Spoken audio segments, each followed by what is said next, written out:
switch.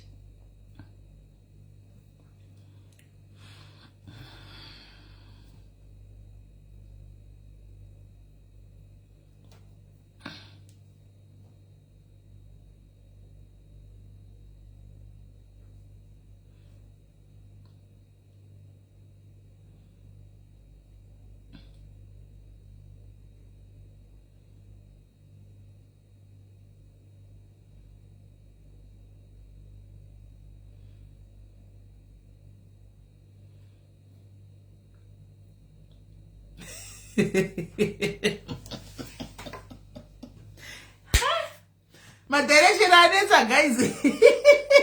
My direction anetsa. Ndiri kuseka ku guys list yave ko my directions.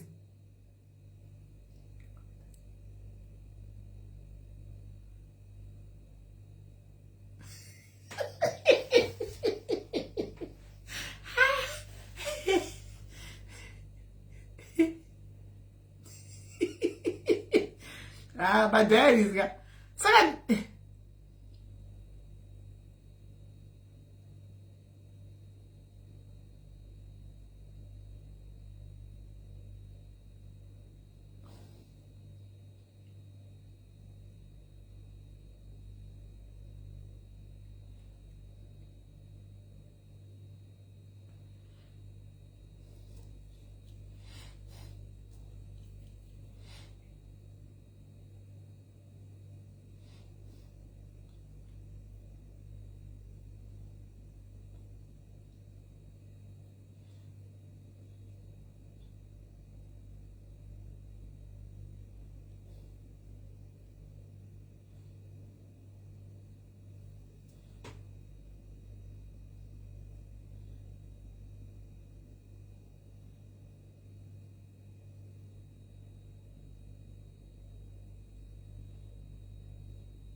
hey guys, ndaseka ndikumbogwa nemamessage akazara arikuya kuWhatsApp uku.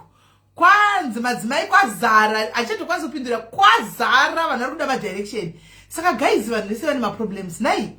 Vanhu vane maproblems kunzoku. People are going through some stuff. People have got problems, be personal problems, marital problems, ameno kurwara, sicknesses, zvakawanda zvikuitika mukati muupenyu hwevanhu. Havatauri zvavamwe havada kutaura. Asi vanhu vane maproblems because zviri kuseri ukoko. Ndatoseka. Ndatoseka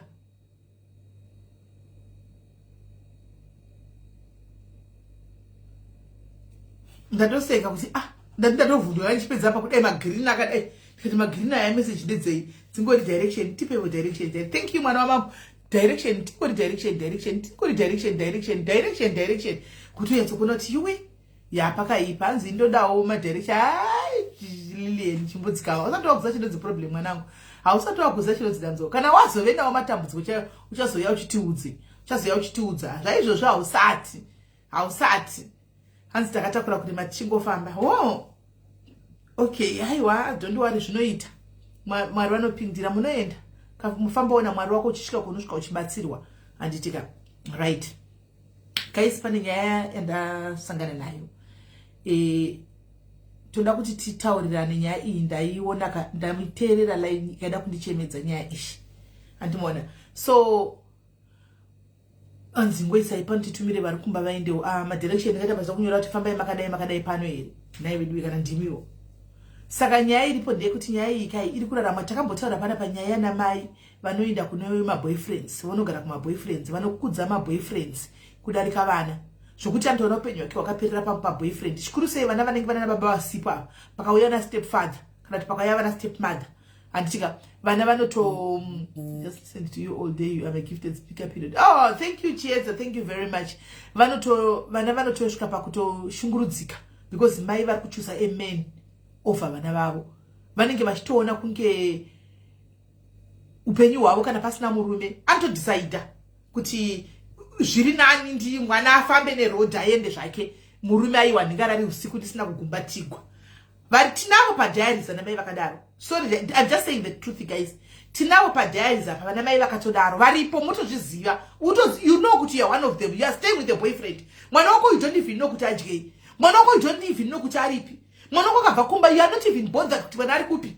Akadzoka kumba unotogwadza kuti adzokerei because boyfriend yako yakakudza kuti handini mwana uyu ngaende kuna baba wake. Baba vemwana uyu vane mukadzi vakarorawo hadiwo mwana uyu. Saka mwana anopedzisira ravabhora. Hesi precious sorry yako. Sorry. Mwana anopedzisira ave bhora singasazivi. Tinavo padiaries apa. Animona. Tinavo hesi Kimbali. Tinavo padiaries apa. Muri kudya muchiguta. Muri kubata magumba chigwa usiku kudai neboyfriend. Muri kuita ise asi mwana kana kuti vana vako hausi kuziva kuti adyei. Hausi kuziva kuti amwei. Hausi kuziva kuti apfekei. Hausi kuziva kuti aenda kuchikoro here. Hausi kuzviziva. Because chakakoshesa iwewe murume. Tikukundwa namai vanhu vanokwara vanogwara njere. Vanofamba vakabereka vana vavo ivhi kuchinaya. Munhu anogwara njere mwana wake haumubati guys. Haumubati asi mwana wake. Anofamba nemwana wake chero zvidini anenge akabereka mwana wake kumusana kwachinda naye. Asi iwe munhu akakwana. Munhu mukuru akakwana nedzakakwana. Wakaenda nechikomana, wakaenda nemurume kuCape Town kuJoburg. Ukanogara. Ukasiya vanhu tiri vamwe vana tinovabereka tinoona choga pakiswa mita nai munoziva here munhu tipostirewo mukamona akasiya vana kumusha vana vari kutambura.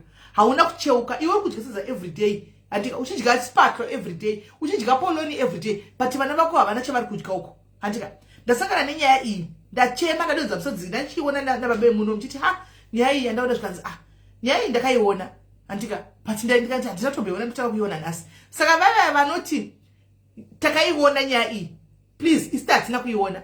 Imi kana makaiona handika kana zvisingaiti munongoenda mozodzoka. Inyaya iri sensitive, nyaya yevana iri sensitive.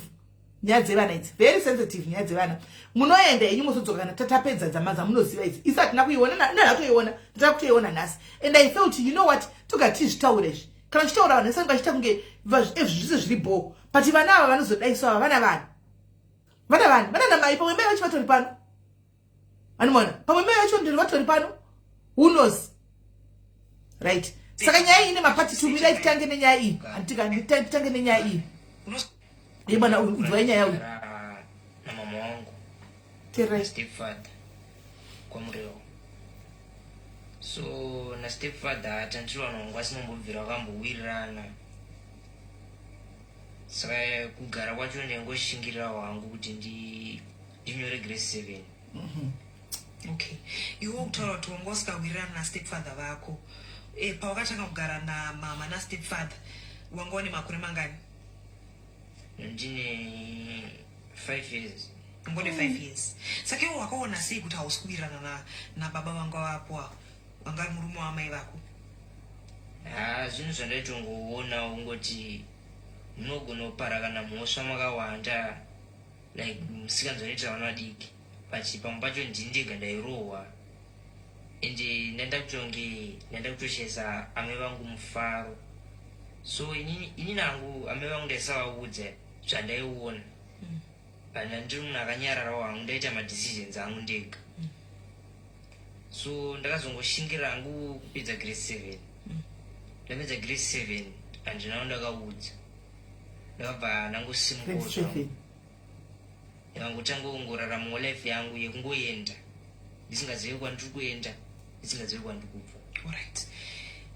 Iwo baba vako vanga vakaramba namai vako hanti ndizvo? Alright. Saka mumuri menyu iwe baba vako namai vako muri vangani? Inini vana baba vangu tiri 2. Muri 2. Inini sister yangu. Alright. Mama na dad pavakasiyana wakabva imuri 2 makabva maenda na mama?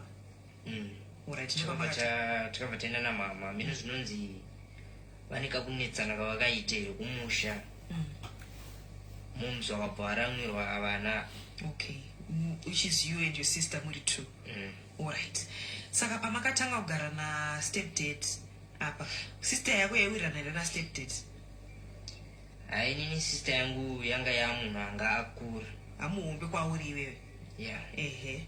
Saka zvekugara pamba chaizvo kuti wakagara pamba, ndofunga wangogara 2 years. Alright. Wabva achangokuitawo madhiri avo, and kana kutaura tasatotaura tese. Alright. Saka waona kuti pauku mararamiro acho auri kuita pamba apa pana mama na stepdad uchiti mai kwangu achitonge vasisina mufaro nenyaya zvaiitika pamba, iwo ndobva wadecide kuti grade 7 ndoda kutiza. hauna mbofungera kuti pagrade 7 ndikakwanisa kuyambuka kuti ndichienda kuform 1 ndirambe chiendera kune chikoro kumberi? hauna mbochifunga izvozvo? Zvese izvi zvanga zvisitori mupfungwa. Pfungwa dzako dzava dziri pakutiza. Wainzwa kuti ini ndikatiza pano ndingave ndichirarama life iri nani? Tingati ndakatiza, ndakabva. Kana uchiti wakabva, wati wakabva usingazivi kuti vanhu hapana wakwaudza. Saka kubva here kuita sei? Kuzi alright, dai mai vangu vanga vari munhu anoda mwana wake, vaifanira kunditsvaga. But panguva yese ndakagara ndofunga dzato 4 years ndisiri pamba. Asina munzwa record yekuti ndikutsvaga. Okay. Saka grade 7 wanyora, wapedza kunyora grade 7 ati wadecide kuti ndakubva pamba. Wakabva uchiendepi? Ndakatanga kugara munonzi muRailways, muHarare, muguta reHarare. Alright. Saka wakabva iko waigara kwaMurewa? Ndobva wabva kwaMurewa wakakwira bhazi ubva wauya kuHarare, ndobva wangosvikira paRailways ubva wangoziva ndo pandotanga kugara 11 years. Zvakafamba sei? Munhu angasi kutoziva kwaari kuenda. Ini chandingoziva ndichikutika zvekutogara apa handichadi. Ndakatanga kugara muHarare paMarket Square, pandakatanga kurara. Ndopa wakasvikira? Saka warara paMarket Square wakarara mazuva mangani ipapo? Anenge week. Then ndakazonyatsobvunzisisawo munhu wandakaona achiita basa rekunhonga zvigubhu izvozvi kuti zvinombonyatsoitwa sei. Munhu akabva andiexplainera abva tondiratidza kwazvinotengeswa. Ko pakurarama pawakasvika paMarket Square, kurarama kwawaita, ngatitaurei panyaya dzechikafu, ngatitaurei panyaya dzekuti kugeza, ngatitaurei kuti wangoone hembe here, wangoone bhegi here wanga wakatakura nazvo, wairara pai uyezve?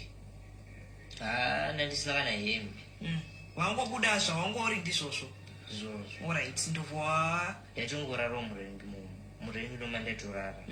And chikafu kune vamwe vanhu vanokwanisa kubatsira vanhu nechikafu, but ini ndandiri munhu kana kukumbira chikafu kana ndingati ndine munhu wandakambobhega kwaari kuti ndokumbirawo chikafu kana mari. hauna? Ndandiri munhu aingofarira kungoita zvinhu zvake ndiri one. Alright. Wanga usingatyi? Because I'm thinking pagrade 7 apa une, let's just say about 12 hanti wakuenda 13 ndizvozvo. Wanga usingatyi here kuti nai ndichazvifambisa sei, upenyu hwangu uchafamba sei? Yanga yato decision. Zviri kumberi zvese ndingati ndandichafunga nezvazvo.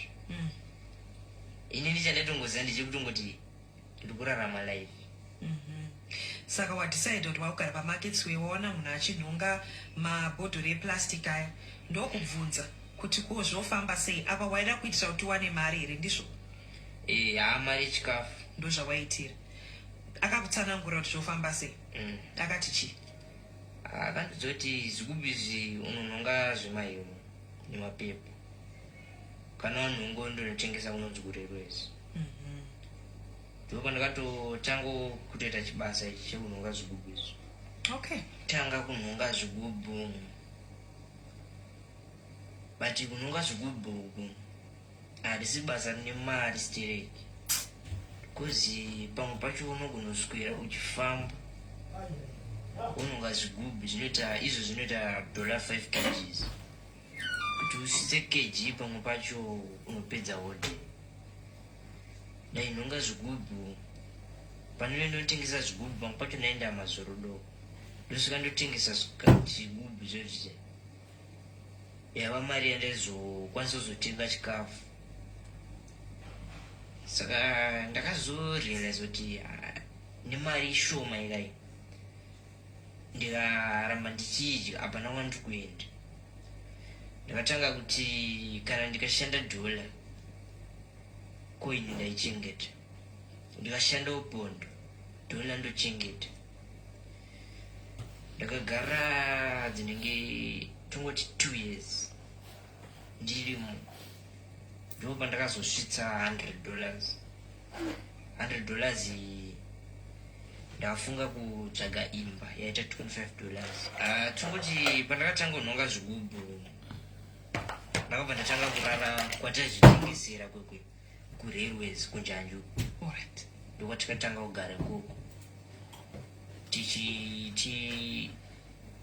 tairara takachengeta zvigubhu zvezvi. Kuzi mutauni pamwe pacho unogona kuti wazvinhonga ukarara nazvo unogona kungomuka wakachekerwa saga pasi musisina zvigubhu zvezvi. Saka ini ndaenda kunorara kunonzi kuwest paper kurailways, ndokwatairara ikoko. Saka mairara makachengeta zvigubhu zvenyu zvamunenge manhonga. Saka ndikuedza kufunga kuti 5 kg yemapurasitiki inenge munenge wafamba taundi yese uchinhonga zvigubhu uchingounganidza. Zvaisarema here kuzosvika pa5 kg paya? Waisa musaga rakakura sei? Ranga nehombe here kana kuti waita uchitora mbijana uchizombonosiya uchidzoka waita zvekuita sei? Kana taifamba ne50 kg reriya chisaga che50 kg. saga 50 kg reriya ukaritsindira dzinosvika 10 kgs. Alright. But nenyaya yekuti vanhonga zvigubhu vakawandisa, saka kuti unzwa zvisvitsa kunzonzwa wasvitsa dola pamwe pacho unenge washingirira. Saka ndaiti ndanhonga zvigubhu zvangu pamwe pacho ndaisazvitengesa, ndaingozviunganidza ndichitoti ndikabata iri mari pamwe ndogonozoibirwa kana kutozoirasa. Ndakatanga kuzviunganidza ndandazozvitengesa zvawanda. Pawaitengesa pawaiti ukawana mari iwe waita zvekuseveredza ati wati ukawana $1 waita useva 50 cents, ukawana $2 useva $1 svingodaro pa2 years dzedze. Zvino iwe wairara waiti west papers ndokwa wairara kumarailways uko kunjanji anti pakurara paipai iwe une mari muhomwe waisatya here kuti kune mwe munhu anoyachikubira mari iye? Pamwe pacho unotombomuka usina, watorerwa mari. Pamwe pacho unotombomuka usina, unenge uchizvinzwa here paunenge vachikusecha paya? kana unozomuona pasina chinhu. Okay.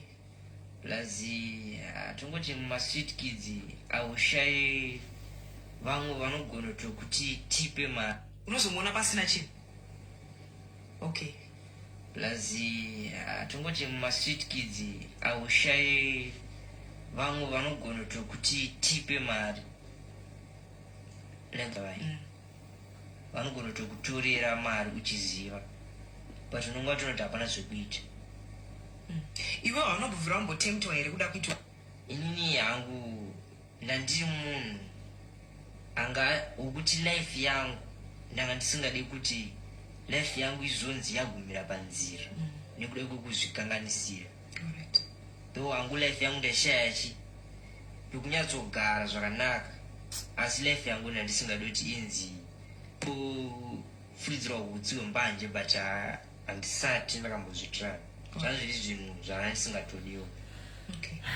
Saka wakwanisa kureza mari after 2 years, wakareza mari $100. wareza $100 ubva waita sei?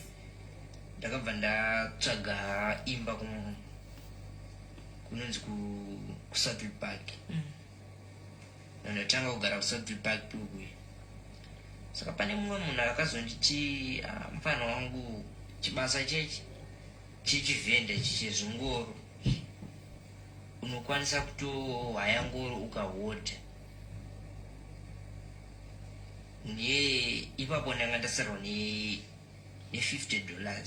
ndo mari yanga nda kuti iyi ndo mari yandikudosevha iyi. Ndakabva ndahodha maapples nemapineapple andatanga kufamba nechingoro chechi ndatombotengesa ndichitokwanisa kuzvibhadharirawo rendi. Ndakazobatwawo nekanzuru zvangu tongoti ndakatengesa nenge 5 months uchitengesa maapple kana kuti mapineapple zvaunenge wangowana musiwo ndo zvawaitengesa. Ndakwanisa kuhodha musiwo tozvitengera hembe chikafu ndichikwanisa kusevha ipo. ungone makore mangani ipapo? Izvozvi ndine 19. Ko ipapo pawanga kugara wega kusouth ipapo uchitengesa nechingoro ungone makore mangani? Funga 15. Right. Ndakazoti ndangopindawo mutaundi ndo pandakabatwa nekanzuru ndikatorwa ngoro nestaff iyayi kuti ndichiteerana ndiri munhu angasina mari. Munoziva vanhu vachangobva hodho unenge wahodhisa mari yese. Ndakatorwa ngoro ndakadzokera kuzero. Ipapo ndo pandikanoudza landlord kuti zvandiremera mari handichakwanisi kuwana rent. Ndakabuda mumba ndikadzokera futi mustreet ndakatanga chibasa chechiya chekunhonga zvigubhu. Ipapo mustreet ndakagara ndofunga zve1 year. Kechi2 wakagara zve1 year uchitanga kunhonga futi zvigubhu. Wangonetarisiro uchiti uchabuda mustreet here ipapo? Tarisiro ndandinayo but chandinenge ndisingazozive ndiri kuti zvichaita rini. Asi kushingirira ndaishingirira. Ndandiri munhu aishingirira but kungoti mulife hauzozivi kuti zvinhu zvako zvichanyatsoendeka rini. Uchita zvauchita uchiedza kubatanidza life yako. Hapana hama dzako here dzakabvutsvaga kuti ndai Victor ari kupi? Mai vako, baba vako, anyone? Handina kana hama yangu yandakanzwa nezvayo. Maybe inyaya kuti inini ndandiri munhu anga asingataura nevanhu kana kwandaigara kwachoka ndandisingatowirane nemamwe mastreet kids nenyaya kuti ndindega ndainge ndiri sober pavari. Saka taipikisana zvinhu zvese zvaitaura. Chiro handaiti ndinoenda kunotsvaga ndaenda kunonzi kuprison koko ndokwandainhonga zvigubhu. Kwaitorambidzwa but ndaitoitawo zvekuriska ndichingopinda-pindawo kuti ndiwane mari yekudya. Saka handina kungobvira ndambonzonzi ninge akanditsvaga. Alright. Wagara mustreet kwenguva yakareba wakati wakadzokera inge itoriburikawo mustreet. Chii chakazoitika? Because tikuona kuti uri pano nhasi Victor. Hausi kuita kunge munhu ari kugara mustreet. Chii chakaitika? One day ndakati ndaenda kuprison kumorisu. Nditori muroad kuenda ndo pandakasangana nemurume anonzi Stand Master Flex. Vatinoona paTikTok. Apo atondidedza vakati mfana wangu uyu apanapa unoda here kubatsirwa? Ndikati vakati asi kubatsira kwangu inini ndinobatsira through kurekodha munhu. Vanhu voona vanoda kubatsira vobatsira. Ipapo ndakabvuma kurekodha. Abva vambonipo chikafu ndabva ndaenda vakanditi unozodzoka another day. Ndakaenda ndikazodzoka after 7 days. After 7 days ndakaonawo vamwe vakatangawo kunditengera hembe, vamwe vachindipa mari.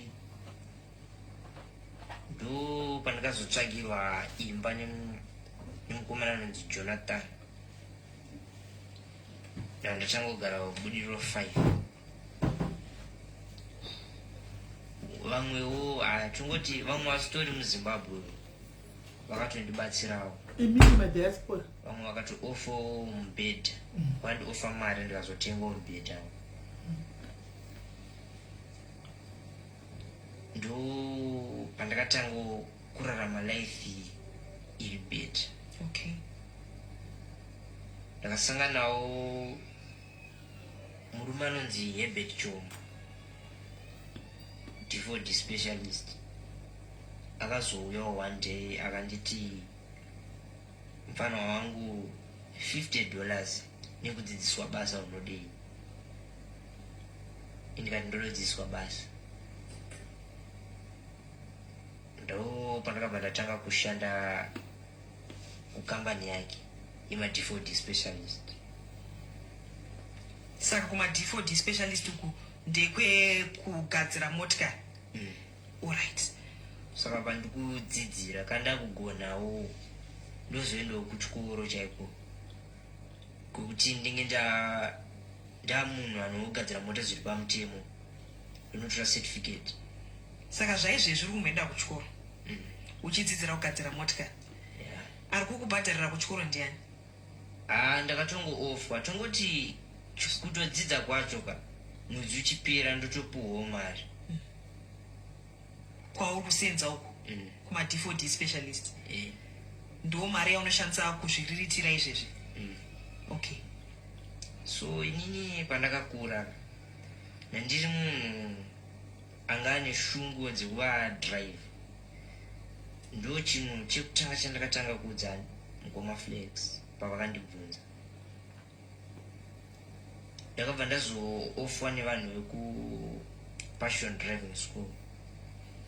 Ndo vanhu tongoti ndo vanhu vakatanga vavo kutoti mfano wangu toda kuita toda kudzidzisa kudrive. Ndakabva ndadzidzira ndikatoenda kuVID provisional ndikapasa. Takatamboona ndambogara ndichienda kubva kumalisensi ekudriving school ndoenda kubasa. Ndichingodaro kubasa wangu wakabvumawo vakandibvumirawo kuti unokwanisa kutanga na 12 watanga waenda kumalisensi edriving.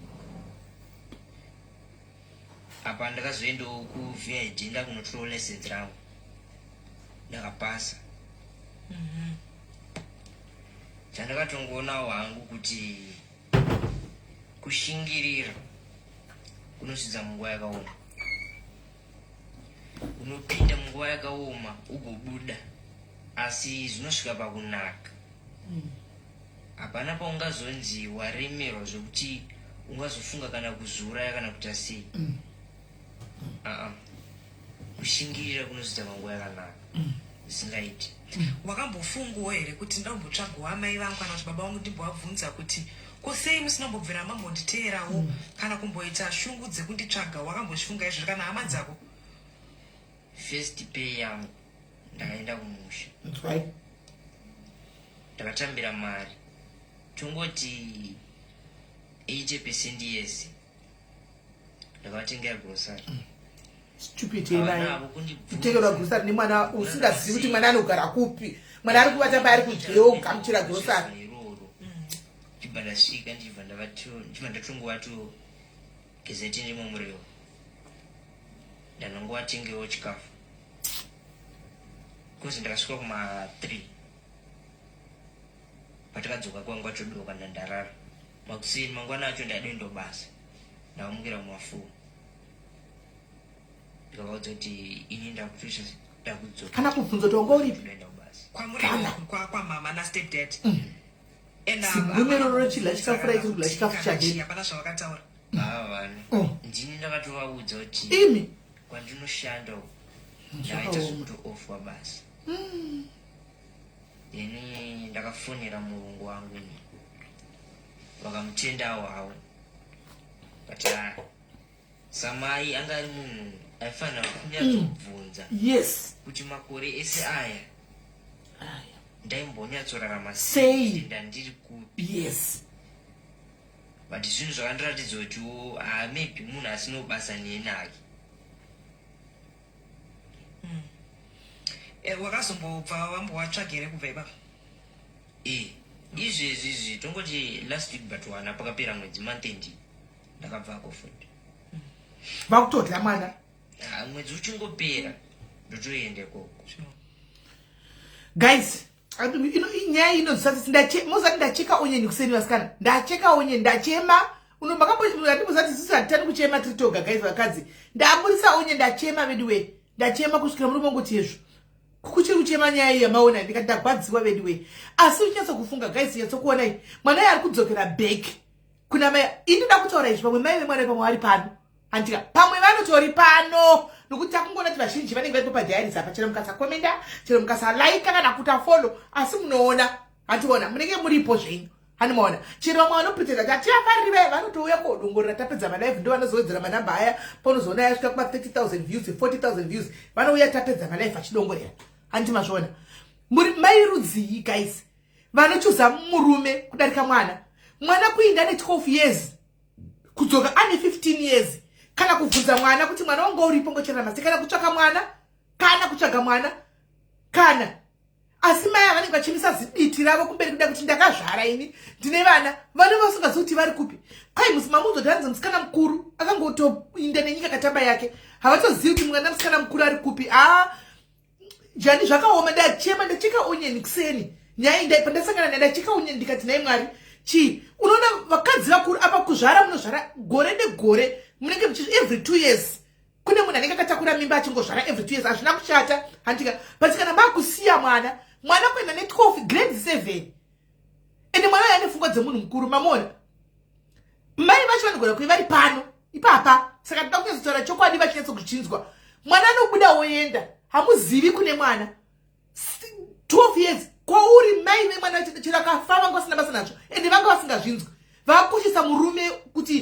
toda kupata ndine murume everyday mwana haana basa ndambokuudza ndikati munokundwa kuchengeta vana venyu nebenzi rekuzimbabwe haugunzvi mwana webenzi kuzimbabwe unorohwa ukafa rinenge rakatsungirira mwana kumusana kudara harisiyi mwana waro pasi but imi munosiya vana muchienda kumaboyfriends munosiya vana umwe anosiya mwana overnight ari wana akakira mwana achienda kumaboyfriends over odzoka mangwana makuseni vanocho muri kuvazvarirei family planning iriko ndimi number 1 kutuka vanhu pasocial media muchidza vanhu kuti ngomwai ndimi vanhu number 1 wako mwana uzi kuti ari kupi adyei hauzvizivi uri kukoshesa munhu rume shuwa mwana kudaiso ende honei mwana uyu ari kudzokera mablessings chero mai riri benzi asi ndokune mablessings ako handiti hanzi ndinodzokera asi tosei kuti mwana uyu ane ronda guys mwana uyu anitori neronda mamunzwa mataurake papersonal hanzi mai vangu ndinoenda asi havana kumbobvera vakandibvunzawo samai vava kubvunza kuti mwanangu pamakore esaya waivepi wairarama sei mai havana kumbobvera vakamubvunza havana vari kugamuchira grosari mwana ari kuti 80% yepe yaanopiwa kwari kudzidzisa kugadzira mota kuma-D4 diko muzimbabwe mune vanhu vakanaka vane mweya wakanaka guys kuzimbabwe kune mweya wakanaka kungoti chinhu chakaipa chino-overteka chinhu chakanaka kuzimbabwe kune vanhu kune mweya wakanaka onaive passion driving school handivazivi but ndoda kumbovamaketa guys ndokumbirawo munditsvagire vanhu vepassion driving school ava ndoda kumbovamaketa for free ndokumbirawo mundipe link raflex anzi flex steni hameno ndipewo link rake mundipe kuma-D4D specialist kumalink emakambani avategei toda kumbomanya navo for free mahara nokuti vakaita mweya wakanaka ona mwana yatovesa mwana nekuda kwavo kune whole businessman vema-D4D avaikonsatara kuti no tikutora nema4 O levels pano tikutora mazana ma-A levels kuzimbabwe tikutora muna ne-A level pano kuti auyezisa D4D haisi mwana inokuvatwa nedofo animaona but vakatora mwana uyu aine 15 years kuti unoda chii $50 kana kudzisogadzira kuita basa akati ndinoda basa because mwana anoziva nhama yake mwana anofunga izvina kudzisogadzira mota apedza kugadzira motikari mwana uyu vari kumedisa kuchikoro anenge ane certificate manje achazonyora form 4 yake akabata certificate yekugadzira motikari tinenge takutoenda nemotikari dzedu tichida kunomugadzirisa kuti mota dzake dzigadzigwe ikoko tosapota iva vakadai ndiva tosapota ivavava ndiva tosapota hatisapoti vanhu vatinoona vamwe tosapota ivavava vakabva kuzero apa ndiva tinosapota passion driving school ikati uya tikuitisedu mahara vari vamwe vekwanisa kuti aiwa isusu pana patotsvaga mari because it's all about money kuna vanhu vakwana nditi vaive pana patotsvaga mari kana usina mari hatikwanisi but vakachiuya tikuitise driving ende neshungu onai hago grade 7 guys pamakasita kugona kana kunyatsotoverenga kana kutoziva kuti sign asi akanoenda kuvid akanopasa Hanzi, I'm looking after 2 children. The mother abandoned the children and they are in Zimbabwe enjoying their lives. Hanti mukona chandukutaura. You see what I'm talking about? Ndatomboshtaura before mauya panapa ndikati pana pani nyedzi mumbopota chitesa nyedzi dzinoza tinoposta panapa tinoposta nemadhimi panapa. Vana mai vari ku South Africa uku mbuya vachembera kumushoko vari kukumbirana panext ndipostirewo mwana tichage voisa vana paside ndichanziposta futi nyaya idzodzo dziriko kuma inbox dzongoposta nemadhimi. Totsvaga kuti nayo zowo mukadzi ushu vana mai vako vari kuchema ti vana vakufa kuno kune nzara kunda vana vakapfeka madhende tovhara mafese evana takaposta vana unonzwa tsitsi utango chambobudisa musodzi magara ose ari panze. Mai vari kudya chips vari kuJoburg, mai vari kudya chips vari kumabhawa eJoburg vari kufara. Alright, panapa atijaji we don't judge you kuti uri kuhura kuti kuita sei. Kana uchihura chihurira kavana vachona makambonaona imi guys pane mahure bakana ari pano pane mahure aripo. But atimbofita kavajaja because vamwe vachandouya pana pachitaura kuti inini ndakapinda muchibasa ichi because I am taking care of my children. Ndine vana ndakarambwa nemurume akasiya vana saka ndakatongoza machino nechino chikandirambira ndikapesana kutengesa muviri. Makambona tiwa jaja pano tine uya vamwe vatuto vari kuvakirwa mushoko iyo ndatombotevera project iyo kuti apapi mukadzi yakauya pano chakaenda kuti vanhu vatinga timuvakirei musha wane pekugara kumareserve ndechekuti anga achitoenda kuchihure handika achihure nemwana mukomana amukuru arimo nokuti hapana chekutanga chekuchita palife hapana akati ndohura hangu zvemwana wangu iginowo ndichihura kuti muwane kudya pekugara hapana. Tinotobatsira vanhu vakatodaro tinotobatsira atitombokujaji because nesu titori maproblems edu makunun'unu akadai kuti katokudza utozorora unotozorora kubata musoro kuti zvidaini kuzvamunotofamba kuinga makatitakura kureba because tine munhu wese anenge anonaanawo kumusha kwavo kana kuti kumba kwavo kana kuti kupi hameno totomirawo newe atimazviona hatikakurudzira edu chihure but tinenge chingozoti alright kana zvezvo profession yacho yaunoziva chitsvaga zvimwe zvokuitawo uchibude usiye nemazvikozi uchafa futi ukasiya mwana vana vacho andimazviona.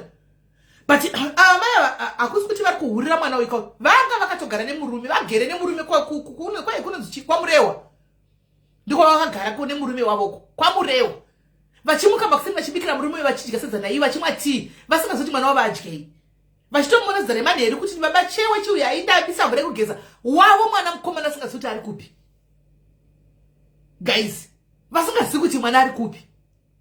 Zvimwe madzimai munozozvinyanya kana mai vavhita kana muri pano makanditarisa ka ndinongokuti mwari wakuitire zvakanaka mwari wakuitire zvakanaka kana mai vavhita ka apa handisi kuti muchitoigamuchira mari ikai muri kuigamuchira shuwa denda ndirinimi ndonyara kugamuchira handigamuchiri haiwa ndingasvonedza mufushwa wangu kumunda handigamuchiri. Munogamuchira mari yemwana uyu akatambura kudai so musikazi achikwarara asiwo sitikanza weharare ka zvimwe zvinhu guys ngatimbotaurai tinozati vanongotiona vose vanongotidongorera vachingotiona but government yeZimbabwe zvimwe zvinhu soka iteiwo muchihwatsitsi kana muchitorera mavhenda panobuda nyaya dzakadai so apa ndoponyatso kuona zviuipi hwacho hunenge huchitwa negovernment iya guys.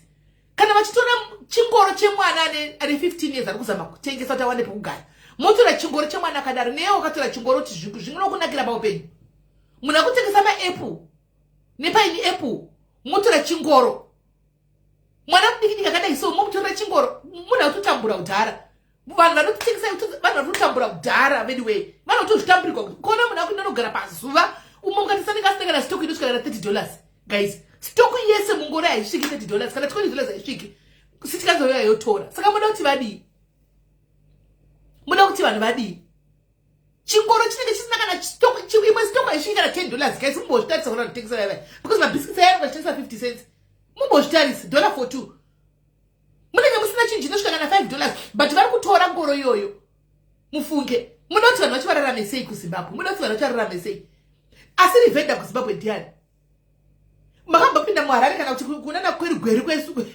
kana kuri sekugweru guys kubva kumatoileti aya parengi pamidlezo teo muchaida here mi guys midlezo teo munoiziva ndamutwara hangu nevaridze kugari migweru muchaiziva midlezo teo makaganugoganugoganugwa uzere vanhu vanongotengesa kurengi kwakudzanai kudai so kudai kupoteredza kudai kwese munhu sarungotengesa motorera vanhu vakadaro vanhu varikutotambura kuti awane $1 rekutenga muriwo ndio vanhu vamuri kutorera ivavo vanhu vekanzuru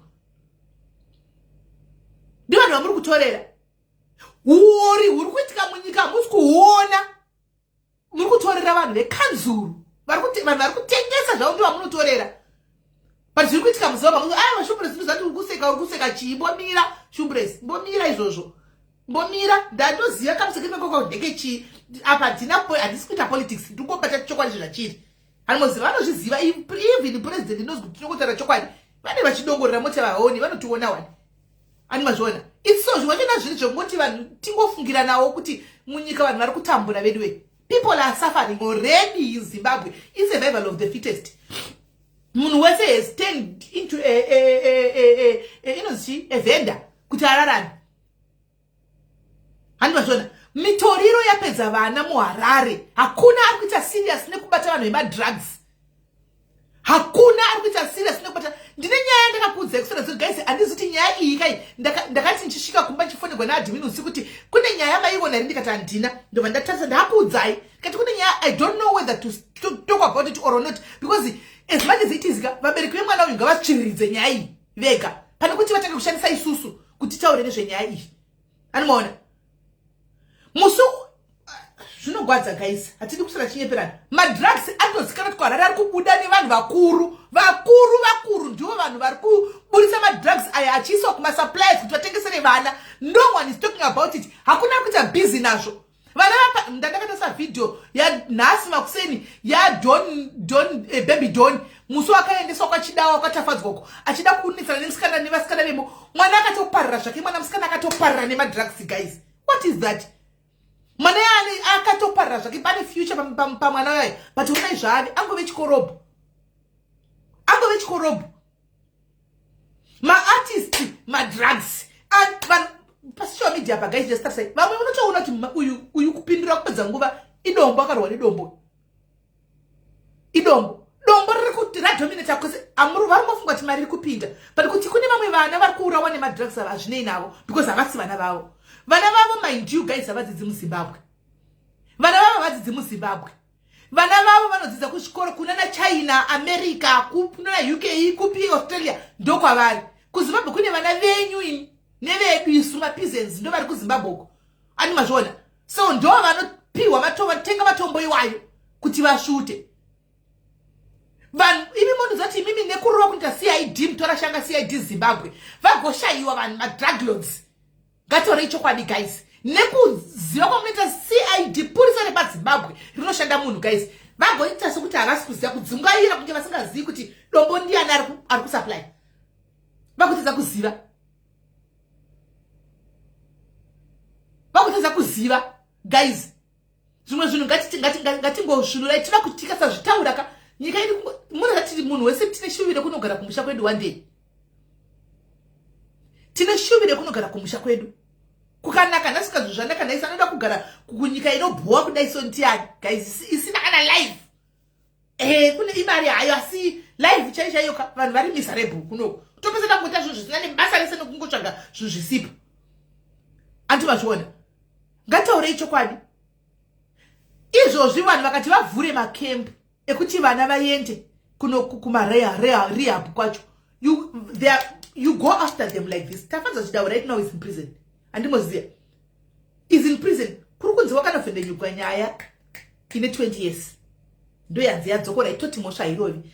Izvozvi, why are you coming to my inbox? Ninyaya dzatafadzwa musingaendese police. Why are you coming to our inbox? Yediaries musingaendese kupolice because this is pana patotaura chokwadi. Mukati vanga vasipulise. Atiburitsi isusu indai police. Munotaura. Why now makuti natafadzwa we take? Why? Tafadzwa kutora vana achizava kubvisa because tafadzwa nevana akabvunzwa drug muri kurona kupi. Tafadzwa knows a lot guys. Anoudzwa nevana vale apa anoziva kuti ningi vari kusupply but anongonyarara because anogara muZimbabwe. So very after him because acha exposer. Vamukanda themselves now. And then trust me guys, vanovharisa matrix yai.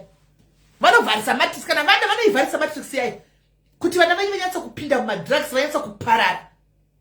Kupinda kwemwana mudrugs idambudziko ramai. Kuna mai vanodonha nehata chake vakafa. Vakazati mwana wavo apinda madrugs. Kuna vabereki vakawanda.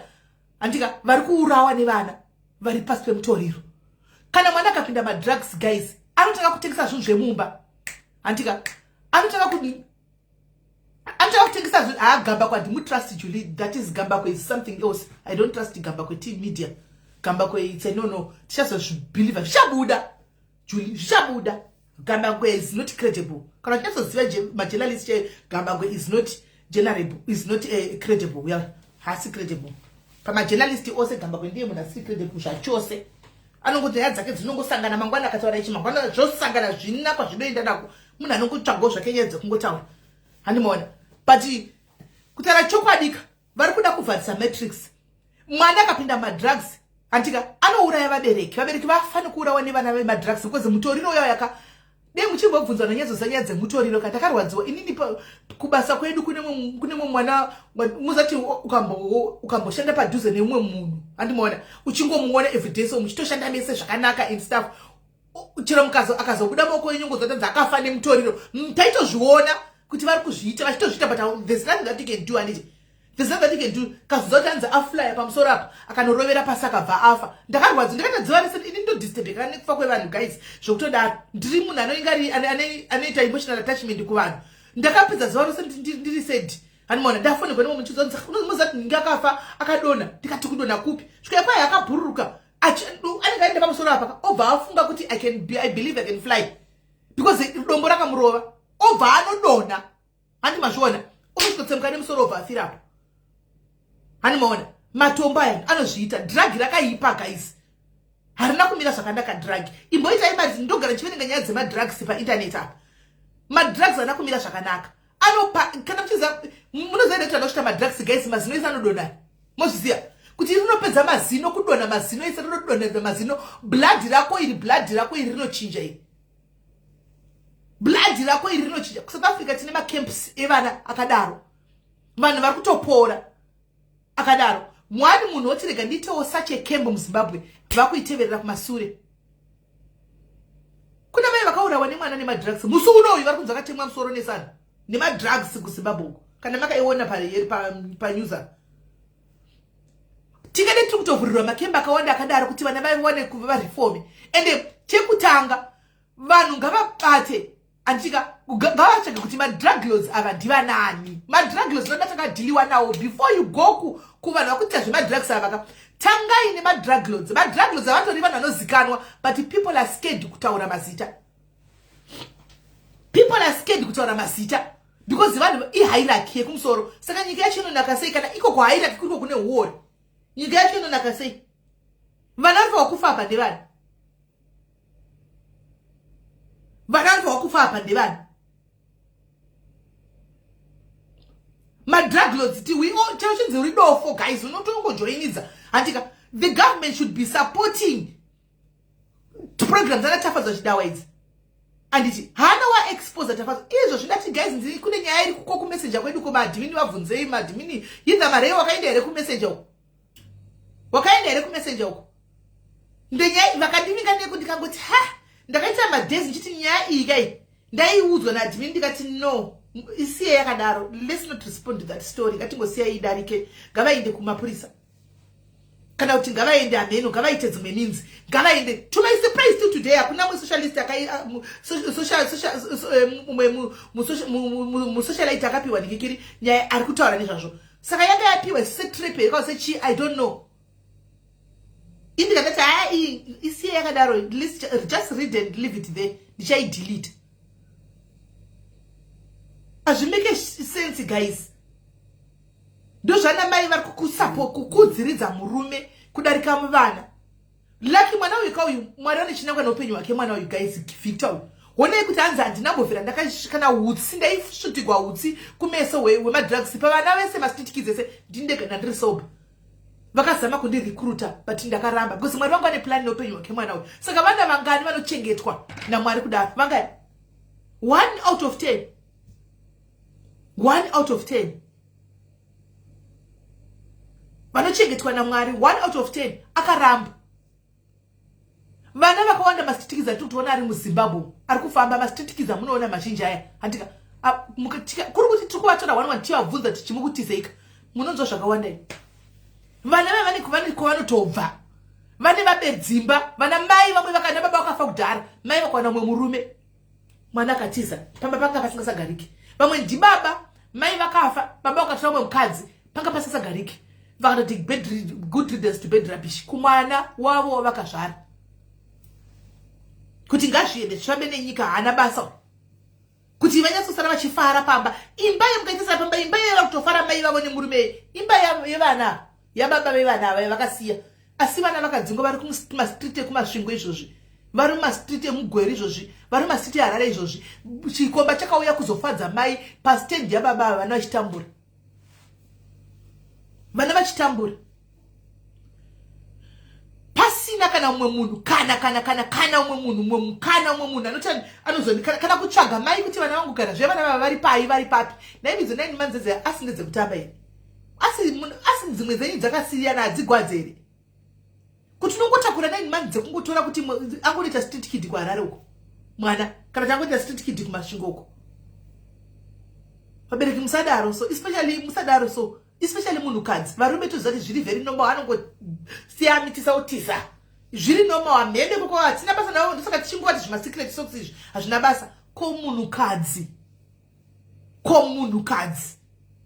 ndati makamboona here mwana webenzi ndoda kutora mapenzi ekuzimbabwe amunoziva anotipenga kuti hiri risina mapirizi riya rinototi hiri kurova vanhu cheko riya risingagezi riya uinda unozama kubata mwana waro cheo uchida kutamba naye kuti mhoronhana uone kuti unodzoka kuone mazina akakwana here haridi munhu pamwana waro rinoprotecta mwana waro kwaimi munowanepi zvinhu zvokungosiya vana venyu muchinda munozviwanepi kuti munongosiya vana venyu motoenda mungosiya vana vakadaro mubva maruva pasi motoenda hamuneini zvakawanda mwana wotambura vana vose vachidzidziswa chikoro nevamwe vanhuwo zvavo nje vodzidzisa zvikoro votora votochengeta votodaiso iwo uchidya nyika rutivi munozviwanepi zvamunoita izvozvo apa kuzimbabwe kwachona government inoti inenge ichitodhimanda kuti vana ivavo ngavabhadhare school fees vaneiwanepi ivo mai vakadliwa nemutoriro kuJoburg vaneiwanepi mari yeschool fees vaneiwanepi it's not right guys tara chokwadika ipapa kutara kudai mushandivenga rimwe timu ranga but murimo mucomment section you are there imomo mucomment section murimo akutoshayikwi 10 15 imomo pa 560 irapai pane 10 iripo apa isingatozivi kuti izvozvi so vana vake vadyei vana varipi vana vari kurepwa nemaboyfriends enyu vari kuitwa vakadzi nemastep father because mai hauna nguva yekutarisa mwana kuti chichikuitika pamwana uri kusiya uya comfortable kusiya mwana wako neboyfriend yako boyfriend havasiwo baba vemwana remember boyfriend ikatona mwana akashamaka anything is possible because hasi mwana wake kungati tine masaikopatha anorepa vana vavo kunzoko kuzoti asiri mwana wake uyu chii chinoitika munovasiya moenda neboyfriend mangwana uzondochinzi nhumbu yandinayo ndeya ndakakuudzai nyaya yakauya ndakakuverengera yapo iyi yakaitika pano haina kuitika kunext door pano padiaries sorry yenyu kana muri mucomment section but it's just a reference yemwana akaita mwana nastepfather iripo pano ndakakuudzai ndakakuverengerai pano apa nyaya iya ndakuudzai iripo pano ini nditakazoudza mai vacho mukuziva chikudzai kuti guys ndinotaura sei kuna mai vacho vanhu mukati musavaudze ndikati pati mwana ari kukumbira kuti ndivaudze tinonyarira kusvika kupi mwana uya akonfaida kwandiri pano kuti mai havazoti mwana ndewani yashonga kuti ndiudze mai kuti mwana ndewani ndakakuudzai nyaya iri mwana akauya nemwana wavo mai avo vakaitigwa mwana nemwana wavo mupa neboyfriend yavo yavari kugara nayo vakabuda kuenda kubasa mai baba vana vasina chibata mwana uya kusvika mwana akunakirwa nababa stepfather kusvika pasharwa mwana kusvika 4 years mai vachitoti muzukuru ndo vari kutochengeta muzukuru kutorova kuti ukatisawo mimba nandakana pakatiziya nababa vasataure havana kustopa vakaramba vachingokontinya mai vachibuda kuenda kubasa boyfriend irovha rinochengeta namai asina chichipindirana nemwana wamai vaya kusvika mwana azoona kuti ndakuita zvandikuita pana basa akuti agodo akuti akanzwa makanzwa nchikudzai akandiudza kaini mwana akuti akanzwa mai vari mubedroom umu nana baba vaya asikana navo akutoita godo kuti munhu wangu ende munhu wakewo because vari kuswera vese vasikati vachitenda zvisina nebasa rese animaona ndopazouya akati ndoda kufumura baba kuti kuti vabve zvina nemadzingwe vaendi mukuziva kutovata muna maini ndiri mune imwe rumu ndotogwadziwa anonyatsotivanzira kanisonudza kuti zvinhu ndotorwadziwa simeni zvotondirwadza because ndikatonzwa mbomu nditomira dzimwe nguva madhoo ndichihwa vachiita zvanenge vachiita ndotogwadziwa handitodi kuti handichadi kuti saka zvakadaro ngatisiye chese. Imagine unotaura kuti kana zvokutaura unozvishaya zvokutaura ndikangoti saka ndozvawafunga zvikanzi zvinani mai vazive chokwadi ndikaenda kunze kati guys nyaya iyi ndodii ndovaudze here kana kuti vanhu mukati musavaudze mai avo vanofa musavaudze vanofa ndikaita vhiki ndichinyarira nezvazvo ndichingonamata kuti naimwari nyaya iyi ndoita sei ndovaudze here mai hapazoiti rufu here ndodiniko mwoyo wangu ukangoti ndifanga kuti ndivaudze mwana achingoti haufa ndichingoti mira nditsvage dheti ndichavaudza mira nyatsotsvaga approach yakanaka ndakazongovaudza mai vangati ndinotaura nemasinotaura neimwe nounya aripo pa3 weko vakashayiwa kana remuromo mai remurovo rekutaura vari kutochengeta muzukuru 4 years muzukuru vachengeta kana ungoti vafananidzire wekuti akafanana neboyfriend yangu kana because vari busy kungoenda kubasa vachingodzoka vachingofarira boyfriend yavo havasi ndoona kuti chimwana ini ndakachitadzwa picture ndikatadzwa picture pavacho ndikatoti kozvavanongori munhu 1 vakafanana 1 but mai 4 years kana kuona vakutonzana nemwana kuti iwe baba yemwana ndiani kanti baba yemwana wavo vari kupata nemachira everyday mai vakazongoti ngarongedze hembe dzakabve pano hachadi kubuona ndokuzodzinga kwakaita mai nemwana tikazobatsirana kuti varegererane vakaitawo counseling pano I think yakapera 2 weeks ago kuti varegererane vagarisane handi munoona mai kana kuzviona kuti zviri kuitika zvinhu zvakadai.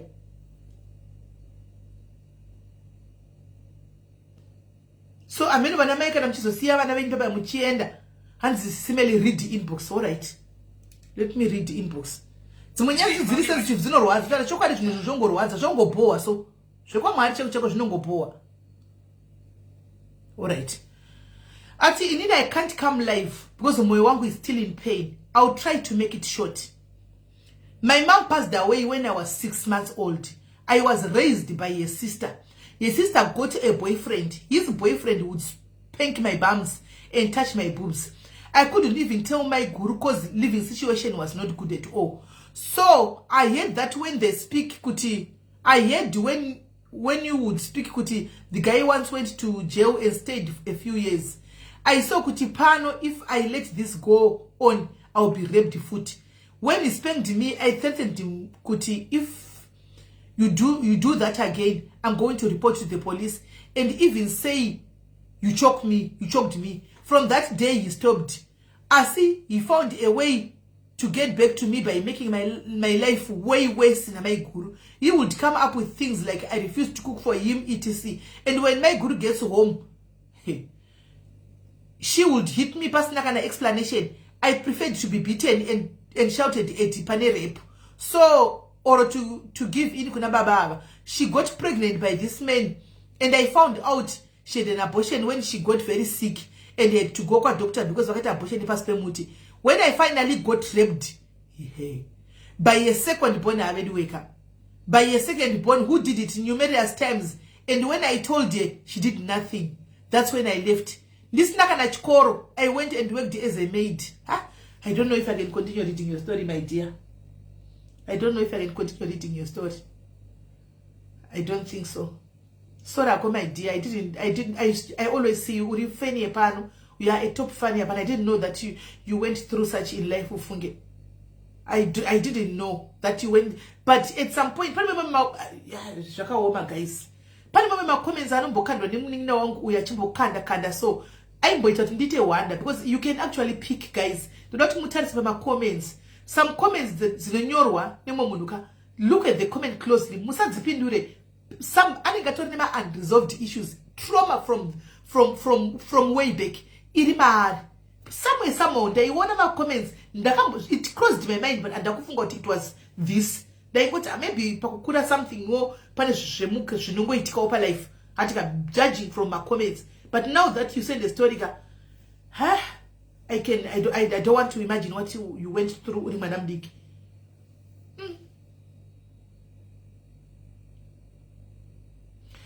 Alright, so again, try. When I finally got raped by a second born son who did it numerous times, and when I told her she did nothing, that's when I left. This nakana chikoro, I went and worked as a maid, earning 1.5. That was okay because panga pane peace of mind, even though it was 24/7 job. But at least I had somewhere to stay. Fast forward, I went back to school till Form 6, got a degree. Now I work from home. I am now studying for my master's. I drive, bought my own house, have 3 kids and an amazing partner. I once went to see them. Asiso kuti apana kana change. And that's when I talked to you. It's all about Mari and the problems, of course. I talked to my therapist and she said, heal first and stop kumboenda as it's ruining your mental health. I blocked diverse and I'm okay. I just hear from my relatives that life here is hard and things are not going well. That man also left here for someone younger. For me, it made sense kuti dinamai guru, and that kind of life made me who I am and took me to where I am. I'm strong and grateful because of that. I say I can't go back there, chat. Saka finally the boyfriend ya maiguru yatadza kumurepa, akazorepwa nabudhi vake, mwana wa maiguru vake. Budhi vake ka. Akazorepwa several times nabudhi vake. Ndobva asina chikora asina chiya kati ari mwana mudiki akati rega nditize pane kugara repa audza maiguru aona zvakaita mwana wavo ari kurepa kamwana wemunin'ina wavo akafa. Nerera inoguta musafa mai anokuprotecta hapana. Kana wangofirwa namai chete watowe chiseko chenyika hausisina anokuprotecta. You are now vulnerable. Watove vulnerable anokuprotecta hapasisina akaona kuti rega nditize. Even vanofunga kuti maiguru ndimai vaifunga kuita maiguru kuprotecta mwana vese vana. But vakachuza kuprotecta wavo mwana mukomana kuti chikaenda anoenda kujere. Uyo ana basa because mai vake vakafa. Saka iyenga akabva atiza akaenda akaita house skill. Kwairi kuti ndaitambira 1.5 nguva yoyo. But nemari yoyo ndakazvidzosera kuchikoro kuti I need to go back to school. Akaenda kuchikoro kusvika aizoita form 6 chaichaiyo. Kusvika atozoita degree ko zvina kuita masters. Right.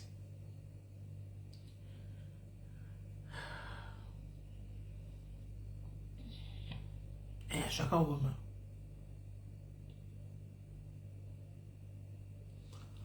Kuno kwakaoma handimazviona. Saka zvinhu zvatinenge tichitaura izvi life yemwana uyu musikana anyora the same exactly neya Victor. Unaitotaura Victor now ari kuma D4D specialist anenge achigadzira maToyota. Ukagadzira D4Ds uchagadzira maToyota yese. All the Toyotas that are coming unenge uchigadzira, unenge uchimagadzira. Ari kuToyota. Toyota inetse common car muZimbabwe kuti munhu wese anotoita Toyota what Toyota chakati because dziri affordable, very affordable. Anti muri kuona. Saka anti muri kusoona kana mai patinosiya vana. Kana manga makasiya vana venyu kumusha. Yesi eni mwanangu how are you? Kana makasiya vana venyu makatiza kumusha. Mukasira na mai, vana mbuya, mukasira ma friends, mukasira na maiguru. Please vasikana, go back kuvana venyu. Dzokerai kuvana venyu. Musakoshese varume ava kudarika vana. Ndozoti thumbs up kune murume mukadzi wokubuda nevana uyu wenyaya yakukandwa pana pamusuno uyu akaenda kushelter Cape Town. Akabuda nevana kana kuti abuse ndinourawa pano nevana vakashaya muchengeti. Wozona mumwe munhu achiya pana panzi nemwana uya ya Victor ndakaita nharo noupenyu. Ndaingozati zvichanaka but ndasingazi zvichanaka rini. Mumwe wobva uya pana chitithreatina kuti indizvo zvinhu zvakandiomera ndatozviuraya. Kubva nhasi musafe vakanyorera muchinduza zvotanzi ndatozviuraya. Mamunzwa mwana weka. I will use that Victor as a reference. Kuti mwana mudika ne12 ane kubva pa12 years kusvika pa15 years kana akagona kuti ndicharamba ndichingotengesa mapepa nezvigubhu zvemahewu kuHarare chinonga kuti asvike usvike $10 unenge kwazadza 50 kg haizari zvokumhanya waitsindira. Haizari zvokumhanya. Iwe uya wonyora tsamba kuti kana mukazandibezizvo zviso ndikutofila kuti ndoda kutowa kutoda kufa. Anoda kufa hatiudzi. Ingofa wakanyarara tongouyawo nezororo. In life you fight, guys. You fight for your life. You don't just give up. Kukundo ni mwana ne 12 years. Iwo mkadzi mkuroti anze I'll just ndatofa. I want to feel like killing my children. Shamunogara mchindi blackmail. I feel like killing my children and kill myself. That's not right, guys. I'm just trying to encourage somebody. Kuti kana wakasiya vana, please go and check on your kids today. Natsvaga mari airtime kufonera vana. Keep in touch with your kids. Support vana vako. Cheketa vana vako. Iro yawo wana yawo hurira ku South Africa kuti yawo wana South Africa wana 500. Chivatumira 400 tosara ne 100. vatumire 400 rands osara neandatiori munari 1. Ndakambokudzai ndikati kune sometimes vana mai guru vedu havasi vana mai vedu. Vamwe mukati ndimai, ndikati unenge wakakawana mai guru vakanaka chaizvo. Variko vana mai guru nana mai nini vanochengeta vana vanasisi nevaningina vavo zvakanaka variko, but vanhu ivavo only 20% chaivo. 80% kana waona mai vako vangofa chete kaunyazoda kunyazokuona kuti mai guru havasi mai vangu ka vatokubati zvakafanana nevana vavo. Zvinhu zvakatosiyana. Ndopaunyazoona kuti ndimai guru havasi mai. Ndimai guru havasi mai. Unotanga kuzviona ipapo. Variko 20% zvichokwadi inoperera moyo kuti vavana anotoriwo zvawo maangels akangoswa naMwariwo zvawo ekuti havatooni difference, but vazhinji vacho zvakaoma. Hai, pano vanoda kufona guys, fonai. Vanoda kufona mutaure, fonai. Uyai pano tione, fonai. Kana wakasiya vana nhasi unoda kuti tidzokere kuti tikubatsire kudzokera pavana, hatikafona apa kuti ini seshuwa atijaji munhu pano, inda ndakasiya vana zveshuwa zvinhu zvangu zvazvakamira zvakadai Colin yatinzwe. Kana wanga usina kusiya vana hako asi uine similar cases dzakadai idzo dzekudai kuti makambopindawo nepakaoma mukafamba mukadini kumbawo kumai vachuza murume kudarika iwewe, fonai. Isa namba ndofika yadipo, isa namba mufone tinzwe. Isa namba mufone tinzwe.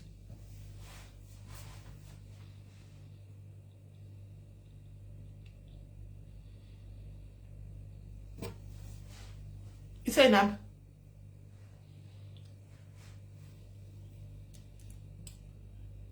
Hello, my sister. Hello, Mama Murise. Chiri right, Mwana Murise. Ndiri right. Ndiri kutochema paisa Irene message yake. Ndamboona comment yake.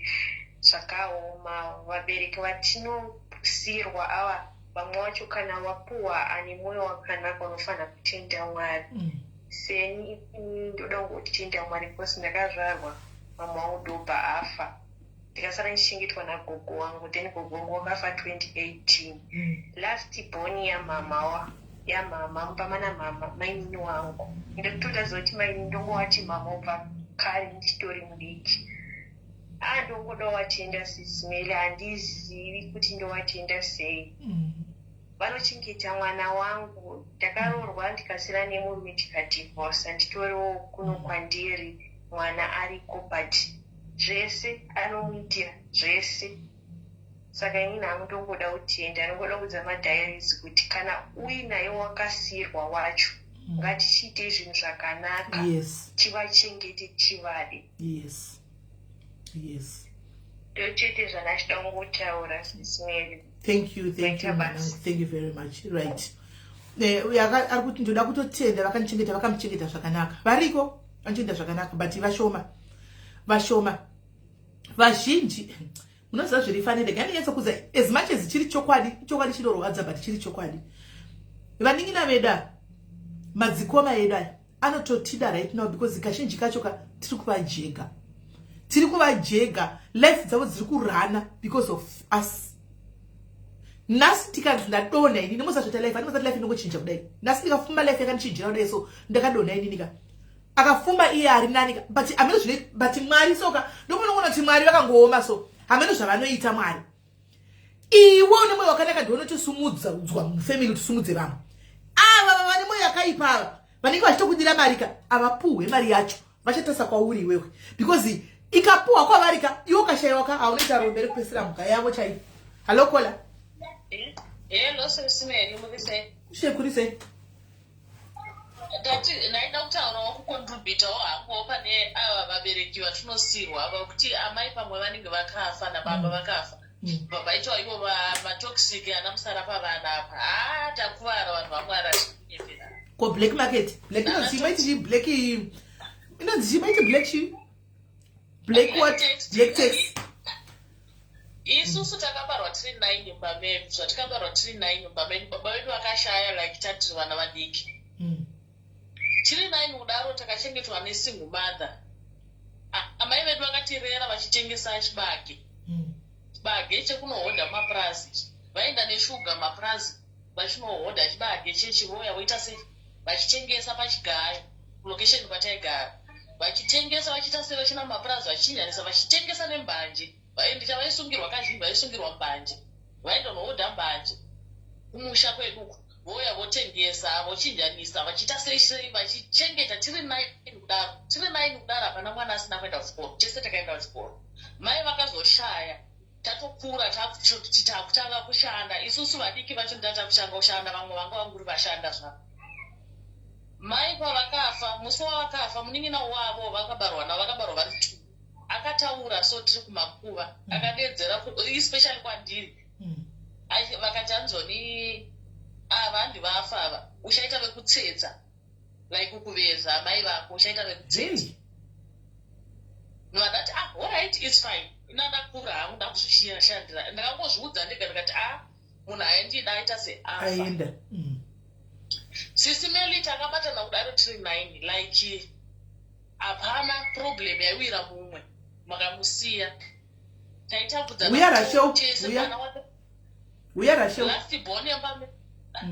born yemba medu anga yasiwa akasiwa namai ari form 4 atoregisterwa form 4 namama ndopavakafa pavairwara pavashaya akanyora form 4 iyoyo akaenda form 5 akapedza form 5 akaenda form 6 akapasa ndofunga vakanyasozvipa strategy vega kuti alright vana vasisi vangu vese vari 9 vabatana vanavo taigara mumwe chete sisimeri anenge achema anenge adina anenge anetsawo kumurume aimbodzoka kumba togarisana tichichengetana tichiita sei moza vakauya rekakonyeke kuti chii vakatanga kuudza first born yemba medu kuti baba ava vasi baba vako baba vako vakakura uchinzi baba vako vakafa vasi baba vako muri kunzwa chikonye chachona chachikatanga manje bhudhi vangu vakatobudisiwa kamatiri vakutozvisarudza vega ndotokuratidza kuna baba vako chichi bhudhi vangu bva vateerera zvikanzi mainini vati vanondiratidza kuna baba vangu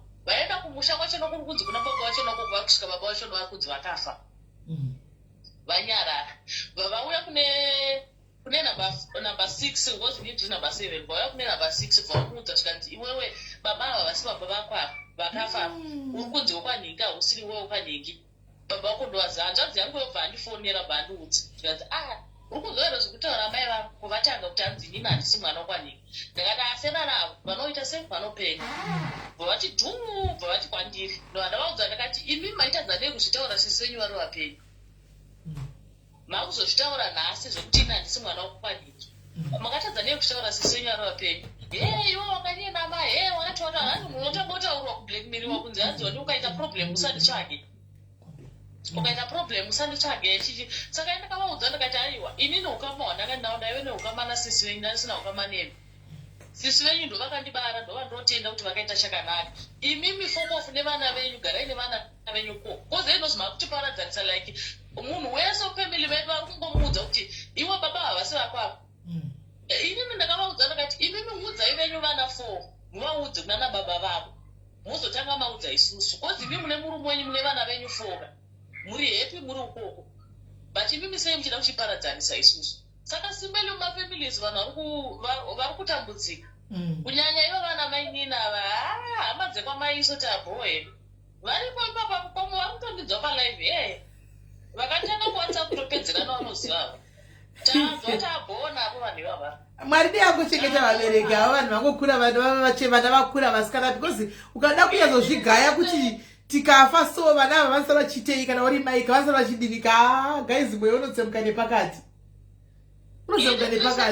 kana varimo vana vavo vari kundinzwa vanenge varimo mucomment section kana varimo vana vavo ina depression nevana vavo ndovira navo slet but kana riri shoko ndavangosvitse kuna mai vavo kuti hanzi nemusikana inini yangu mari munoita yekudya kuhope ndikupei kana seti kana dhora chero vakanzi mafamba netsoka fambai netsoka ndedzenyu tsoka dzenyu idzodzo munhu aifanira kudya mari yangu ndisisi venyu vakazorora ukoko ndavagare nenhamo dzavo chero vakada kutipesanisa vakada kuti hanzoni baba venyu chatangosara ndechangoti ndakambotsvaga mari kungodedza haga dzangu dzese vakuti hatisi vefamily imwe chete kungovaudza kuti handekwa mugabe fusto muchiindirei apa mune muchida kunotsvagei kwamugabe kunopuruvei imakasiwa namai venyu vakakubatanidzai makadaro zvamakuparadza muita kwavakambokuzai kuti ndekwa mugabe nemai venyu ingosiyana nezvisinani basa imirambai makangobatana makadaro makuda kutotsvaga zvisipo usatsvage zvisipo kwamugabe kunodii kunodii kwamugabe takangopeta nhamo tirongojegara anenge aita nhamo anenge asupika ungofona maya wangu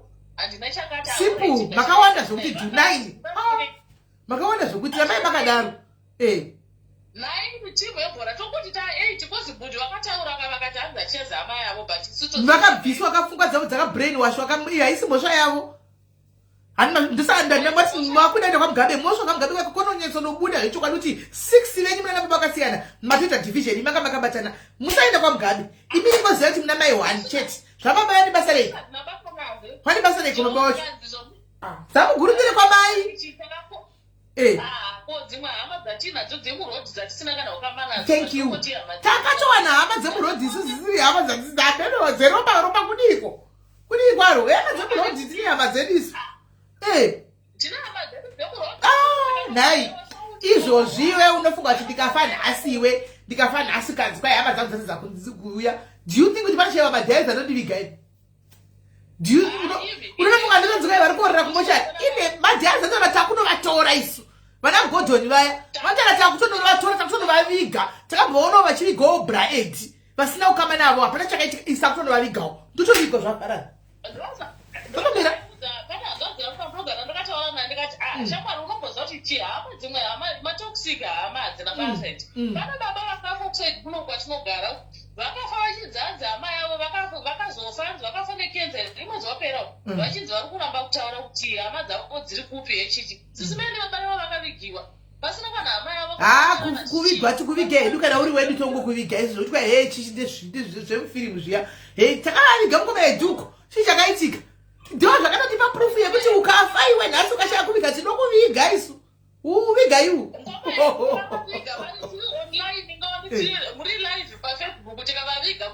achaiko ndichitaura kuti guys ndisisi kuti imimi ndimi hama dzacho ngativigei baba vamakwena kuitira muite witness yangu chichauya ndikuviga munhu andisingazivi pano takavaviga kurustenburg uko variko sikatopedza zvikatovharana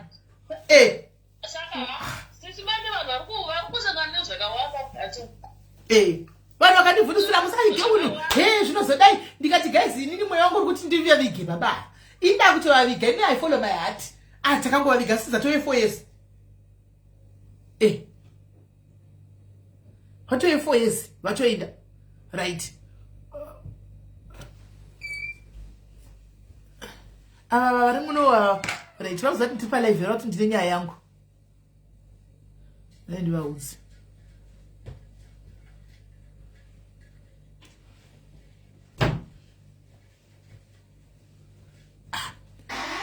guys hama dzedu idzi dziri kutida because dziri kubenefita guys musi waunodonha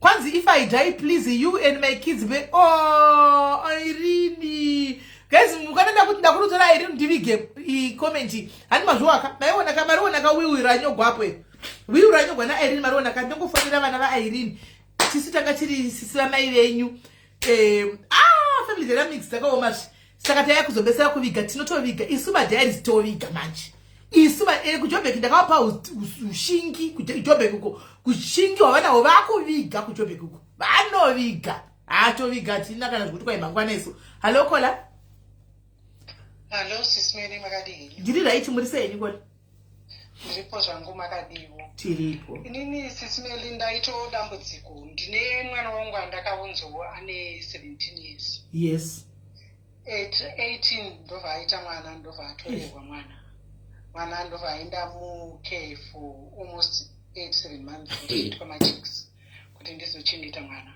ndobva ndatanga kuchengeta mwana kubvira ane 8 months kusvikira izvozvi but unosvika pakupererwa kushaya zvekuita kubvira ipapo paakauya haana kuenda kana kuchikoro haana kusenza ndatoperegwa munoziva kuti munhu akauya ne17 years akauya manje kapa mwana akauya weMCOS akatosvika 18 nekuita wasi weCOS asika mwana akauya ne17 years wakazongopinda kene17 akapinda ne17 kuma 2011 Saka apindanise ndobva angoti gore iroro nokutoita mwana negore rinouya. Kwatakauya nenhumbu. Aiwa mwana akamitira munhu. Anga atoziva vanhu. Akangosanganawo nevanhu handina. Vana vachatiuraya ndo vamwe vava. Vanhu vacho ndevekupi mwana hakuzi kuti baba ndevekupi. Kubvira ipapa haana kumbobvira asenza kana kuzoda kuenda nekuchikoro. Basa nderekutsvaga varume from one murume pane mumwe. Saka inini ndakapuwa kuti ndichengete mwana kusvikira mwana ane 18 years. Saka iye anopota achiuya achisara nemwana ndiri kubasa pano nepapo. Saka apa ndanchimuencourage kuti asenze atsvagewo basa. Saka akangobata mari ngekini idambudziko. Anta madrugs. Nevarume vanenge angirikina aona ipapa. Anta madrugs. Ndakaenda kumba kwake ndakamuona ane murume ane tech criminal. Tiudzewo kuti zvawakuita izvi ndizvi. Anta madrugs. Kana kuti anoita ari ikoko handizvizive. Saka mirai pastage yave nemwana wenyu ishi. Handinyatsokumuisa kudhainami handisanyatsokumbabata ipapa pandisiri kumbonyatskutsvaga hangu nezvazvo kuti zvinofamba ndinofanira kuverenga ndichitsvaga chii chinenge chiitika. Saka pastage mwana wenyu akauya asakavinga mai vake vakagara vari munodhara imimi asakapinda ne17 akaita mwana vene makore mangani? Ane 31 izvozvo. Iye mukadzi uyu. Ya pane kamwe yakari kutenderera mirai ndigokudzai kamwe kanyaya kaitaitovena nezuro panapa. K30 years 31 idzodzi dzemuno muUK idzi. Saka as it is right now amukadzi mukuru hamukwanise kutomuisa kuZimbabwe by force. Ane mapepa anozvishimiririra. Kuti handikwanise kumuisa. Kutovhunza kuti hamutokwanisi kumuisa kuZimbabwe anditi. Because that was the easiest kungotakura munhu unomukira kumusha uko zvino uya anodzoka oga ane mapepa emuno. Ende akadzoka nokusungisai. Unotambura kuti muri tiudzewo saka unouya uzosara nemwana sei munoziva mutemo yemuno. Iwo uchiita zvauri kuita izvi. Mwana ane makore mangani izvozvi? 11. Apa munogara muchingori imimi nemuzukuru muri tu? Ko hazvisiri nani here manje kuti kana noti atopanduka achakurepesa mwana nevanhu pamwe musipo muri kubasa? Mwana haagare naye haatombobvumirwa kuti atorara kana kumba kwake. Anti anouya kusara nemwana kumba kwenyu? Anoonera mwana kumba kwangu. Paanouya hanimi muri kubasa imimi? Ko kana akapinza murume musipo munoziva sei? Aiwa ningirikini panouya kuno anongotora mwana wongobuda naye oenda naye. Ipo pakutora mwana ipapa mirai vakomba. Pandakaona uyu munhu wechitegi waanaye ndakasvikoona kumba ari kumba kwake wechitegi. Saka ndabva ndamuti iwewe hande ikatendeka kumapurisa tinonzwa kuti munhu wake uyu nyaya yake ndei. Chitegi ndechei? Chitegi kachekuterwa nemapurisa ichini ane mhosva. Handichizivi chitondiudzai muone zvechitegi. Kune munhu anoswa chitegi? Vanenge vane nyaya dzavo kavanhu vanenge vakabva kujeri kana kuti anenge akabva kujeri akaiswa chitegi chekutanga atariswe nemapurisa. Chiri pai chitegi chacho? Pagumbo. Yesu. Saka muri kuti ukabva kujeri une nyaya dzako unoiswa chinhu pagumbo? Vanenge ane nyaya dzake dzekuti anenge achimonitwa kuti akangododzokera kuita nyaya dzake idzodzo anobva adzoserwa futi. Saka pese pachitegi chinenge chine masekireti chinodi anofanirwa kufamba nacho anytime munhu esanongomana pangoza kuti munhu uyu kugara anacho because pamwe anenge ane curfew yekunzi panguva yakati unofanira kunge wadzokera paunogara. Saka kana akachibvisa vanozvione havasvibise woitreka woraiti. Saka muri right panotyisa. Saka ini ndikuti panguva yanotora mwana diki iyo yakabuda nemwana iye kumunhu anetegi panguva diki anobuda nemwana iyoyi anything can happen. Ramuza anything can happen 5 minutes anything can happen. Ndosaka ndiri kusuggesta kuti matambudziko atinosangana nawo muno ekuti unenge waunza mwana wako kuti mwana aite upenyu huri nani uchiti uri kuitira kuti upenyu hwemwana huite nani, asi unenge iwo wakutodzoserwa kumashure. Yeah, no, I understand you. Ko imini kuti muzvibatsire henyu hazvisi nyore here kuti muchingomita cut off pamuzukuru muchingoita henyu muzukuru mogara nemuzukuru muri tu. Aiwa ngirikini unenge wakamuita ndakatomita cut off pamuzukuru. But nenye mutemo yekuti haukwanise kumurambidza unless futi tadzokera kumakoti kuti handikwanise kumurambidza kuti aone mwana. I think right now chidzokere kumakoti kwacho because vanhu vezvitegi vamakutaura pamwe munhu akauraya munhu. Pamwe munhu anorepa vanhu akarepa vana. Ana amai uchiti ngirikini uruda kuitira mwana zvakanaka kuitira kugadzirira vana upenyu. Iyewo yeudaro udisappointa udaro ide pana zvamatitaura kudai sevakoma pana mai vari kuchema nezuro chaichai. Pana mai vari ku-UK havachatozivi vodini apa zvinenge zvinotogona kuzoafecta iye kubasa kozi munhu anenge ambotora leave achiti ndikufambira nyaya dzanditi paanoti yakunopera kudzoka mwana obva amboranyuwa imwe ipo pakasvika ku-UK kusora nezuro vainditi handichazi ndotenga tiketi ndodzokera here handimaona kuti ndidini mwana ane 30 years musikana handika ende aminoti tikaspiri tikakutenderana kuti chii here handimaona mwana uyo akatozva uyo haana kutombouya kuno kwane 70 akatsvagwa kuno akatokurira kuno infact akauya ari kadiki akurira kuno haatozivi kana Africa but anongonzi akangokutiza kumba akaenda kuAfrica kwaasingazivi kwakangoenda ari mwana mudiki akaenda kuAfrica aenda kuAfrica vakati alright aiwa auya kano problem handiti akaenda kwana mbuya akagara kwana mbuya kuya handika akangofuma akatakura bhegi rake akaenda kuCape Town kwaasingazivi mufunge kana neshona haatogoni mai vatambura izvozvi 30 years chero ane 30 years hake but mwana wako ka handimaona vatambura izvozvi nezuro takasara tichi madhimini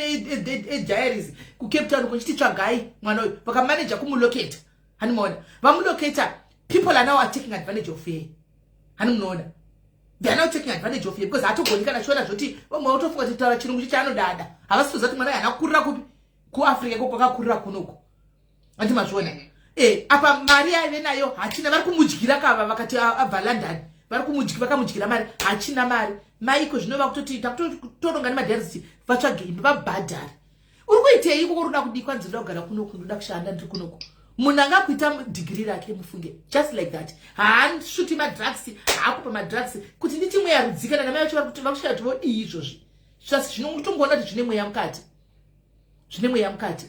zvakaoma asi unoshaya kuti ti hatichada kuchengeta mwana here unoshaya unopererwa kusvika pekuningirikina apa anenge achingoti iwo ndowakaipa ndozvazvinotoita anototovelevhinde zvakafanira motimera pachimti hati zvatondoda kutoteverako ndomuti kati hamungamutori ka30 kaakura anotomugudza ti vakutondikidnepa hamutomutori ini chikana muchida mwana zvamuri kugwadzawo dai motongosapota ariko kumeka chotane accommodation chete ndozvamotongomeka sure.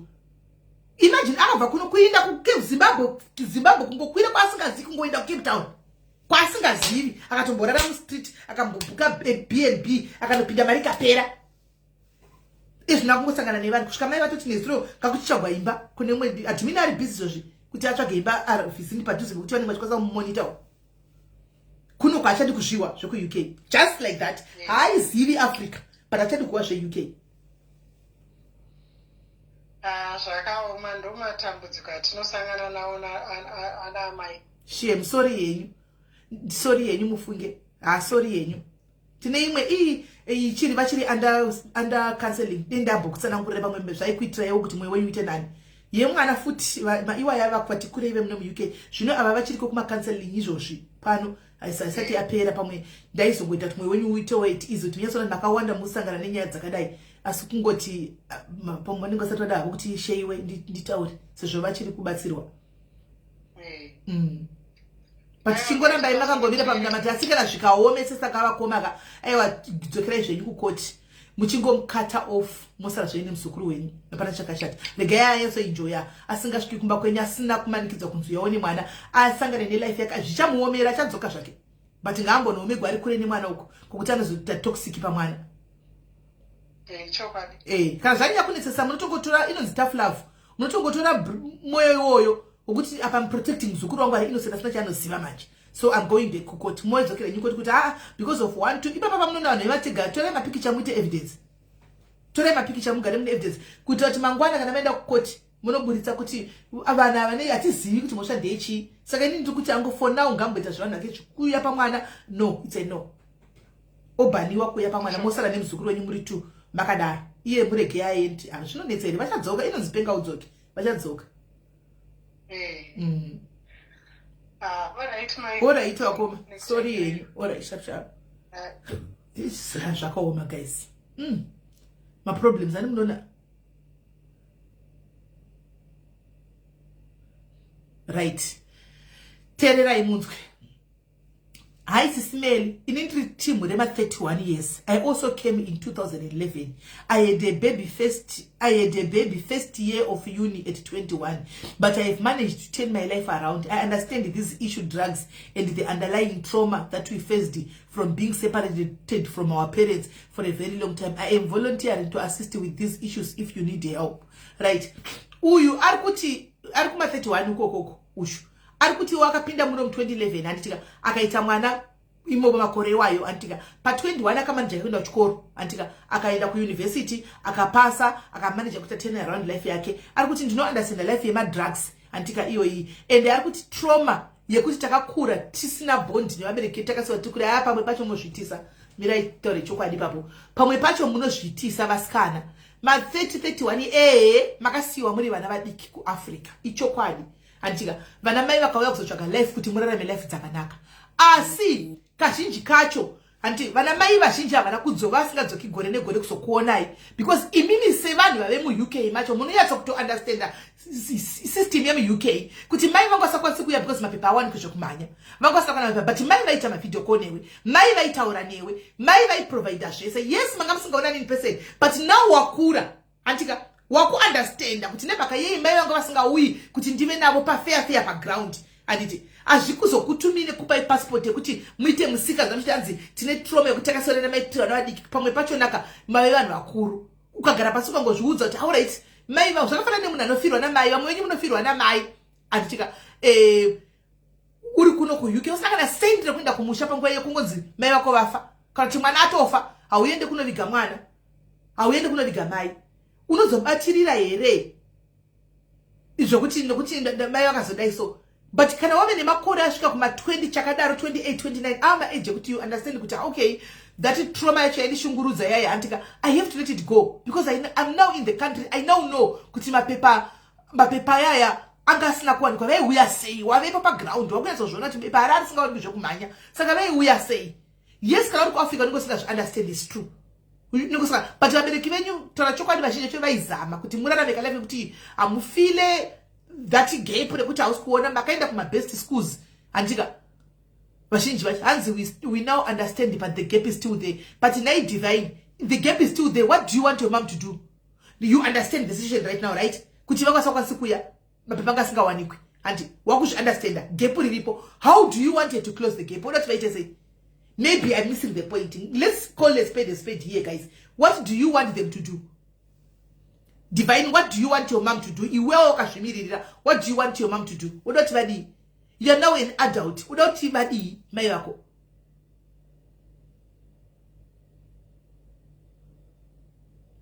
Thank you, Anna. This one, yes, this one I can agree. Guys, vana varikuti chokwadi gapuri chiripo. Wakatopinda wakatoona kuti chokwadi. Saka munoti vadini. Vana mai mukuzi understand right now. What do you want your moms to do right now? Munoti vaite sei. Vakubereka imai vakadzi vakurera asikana. Ngataure chokwadi. Vaikushandisa makaenda kuma best schools vazhinji vacho imini. And to bring back the bond. How? What you are now an adult. Wakatosvika mu-UK ukatowanikwa iwe kumba kwako mai vanhu vakuya everything zokubereka iyi. Zvimwe zvacho zvoda chance common sense asikana. Saka mudati mai vadini vakupe compensation yekuti ndakakusiya mwana nguri mudiki ndaiya kuzotsvaga raramo yekuti urarame zvakanaka. Zvinorwadza we understand bond panenge pasina but wakura wakuunderstanda. You work towards closing that gap. Yourself work towards closing that gap iroro. Kuti okay vakandisiya mai vangu now ndakazotevera munyika ndavemo anti ndavemo. This is how it is mapepa wangu zvokumhanya. I now get it and work towards that gap rivariki. Because watouya muno mwave wakauya ne 17 now you are 30 mai vako vakubereke Vadi.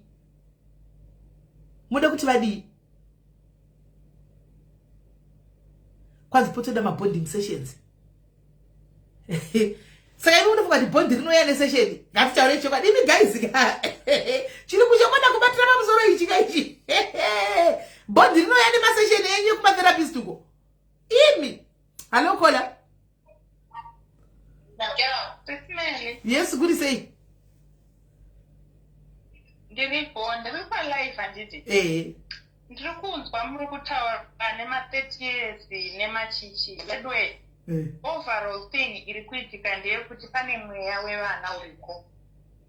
Kwete kuti ku-UK kana kuti kupi kana age. Good marriage akupinda muvana manje. Taakuzouraiwa nevana. In it, I think you just need to do a separate life. Sana mai tobone sana tuwe moyo wapinda mwana uji. Like the shona wetu ndo tichiko. Si ushafele njani. Like tomo uvara sei. Mungu ita life yakanangana nevana vedwe. Akuna uta ari ku UK. Ari South Africa, ari Zimbabwe, age kana chii. Mweya wapinda muvana, ndo achatoita damfo yedu, ndofunga nyaya yangu munayo dariro nyenyi. Munotondisiwa nchitaura so. I know. Nezuro ndandakakumirira kuti ufone, hauna kuzofona. BP yanga yakakwira. Kukwira BP yakubeseri dia. Ndo zvandiri kutaura pano kuti sometimes BP yakakwira and imomo mukura BP ka, but you have to help your child because ikakwira BP ukafa iwe mwana piwe wesi afiwe wesi songoita iri separate mungu isa edging yemtuna struktura nevana timbo uya vetwe tibastrana ari piko mukomana ngatisachema kuti ane petaneza ari ku UK kana 10 11 12 vanetsa sure taurayo vanhu kuti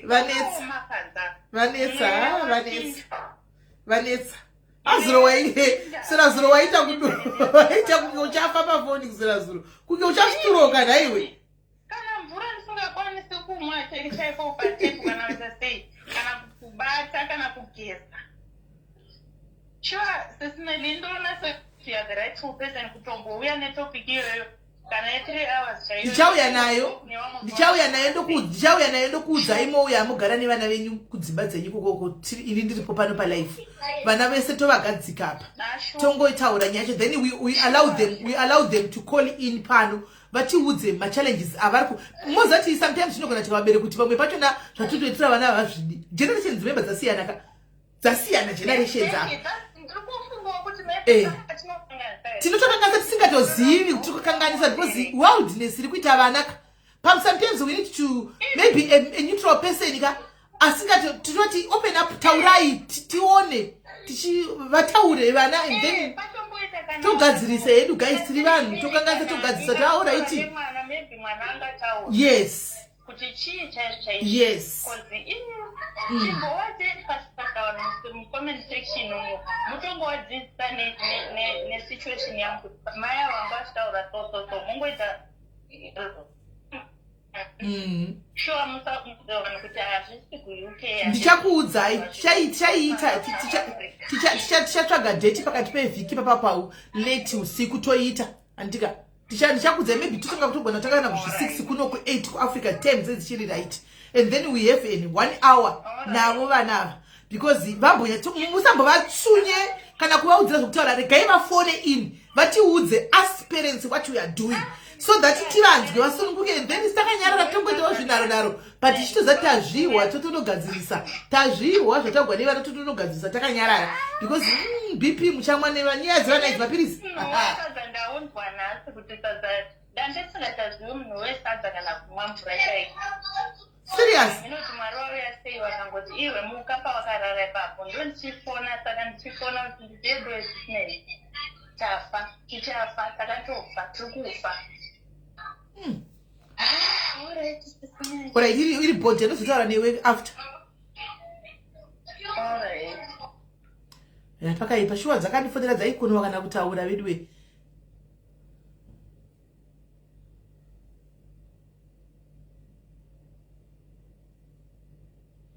Now this is getting, anyway, she said I must not mention this on live. There's another Heidi Awia and Norera. Ati do not mention this on live. But aku chema nenyanda ishora pano before kuti inini problem yangu yekuti mai vangu vai prioritize a boyfriend yavo stiri kudarika inini. So that's what she say.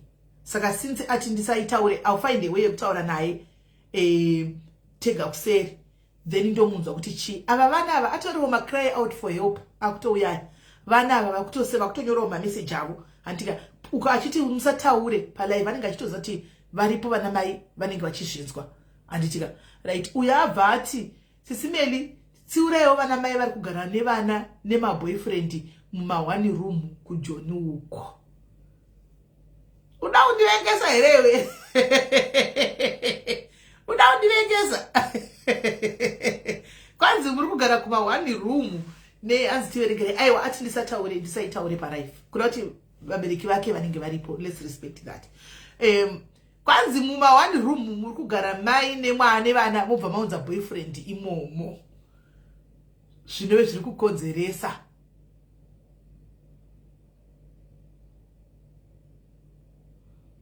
Right. Regai chingoisa number. Admin isai number atakambozviita kutora all the girls from our church kwandaimboenda kuenda navo kuweekend away uye bodo ndakahwirira.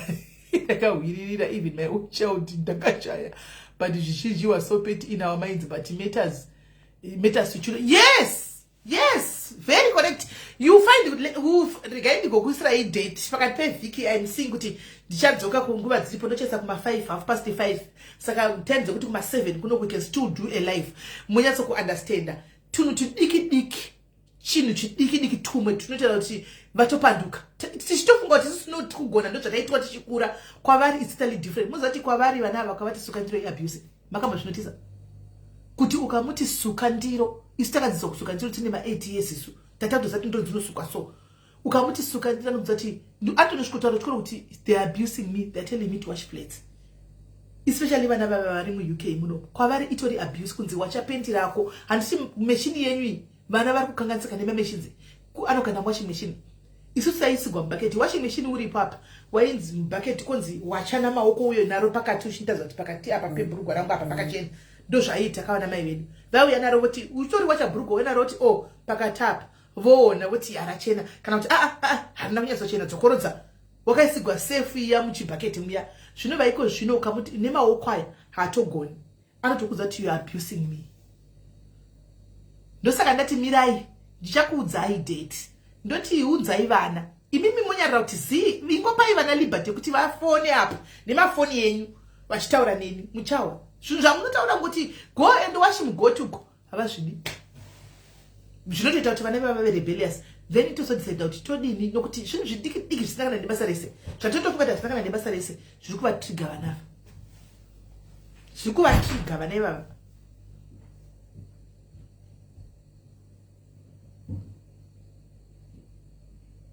And the chocolate no manual for upbringing children.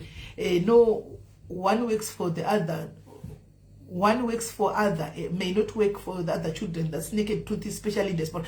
Of course, yes, but that does not mean that we have to stop talking about it because what as you said, which one will not work, one might work for others. That one that will work for somebody else will actually help that one person. And one, there's no formula in raising children, just as much as there's no formula for making a man have faithful mumba. Marriage haina formula, mwana hana formula. But we don't try because hakuna formula. There's no formula, we know, but we don't talk about it. We don't do anything because there's no formula. You try. Shashanda kumwana wako, well done. Thank you God. Shisno kushanda, try something else. Tichenda takadara.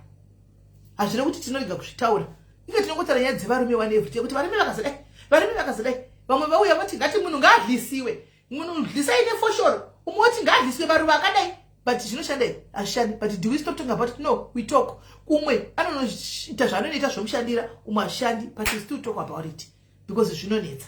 Let these kids talk zviri pamwoyo pavo antika kwako ukatobatsigwa tinoti 1 year yatobatsigwa zvabo zvekuti bozve kuti Hans, my 10-year-old, told me that I know you love Papa. You love Papa. Can you please stop forcing us to eat it, as we can eat it when we want to eat it? Yes, they do that. Yes, Laina. Developing children, young people independence, so encourage them to do courses, cleaning. This is not usual. Washing up PTC. Yeah, but that's not what I meant. Smelly, I encourage to pray for children. Also, let's continue to advise one another. Yes, okay, as that's not what I meant. Smelly, I encourage to pray. But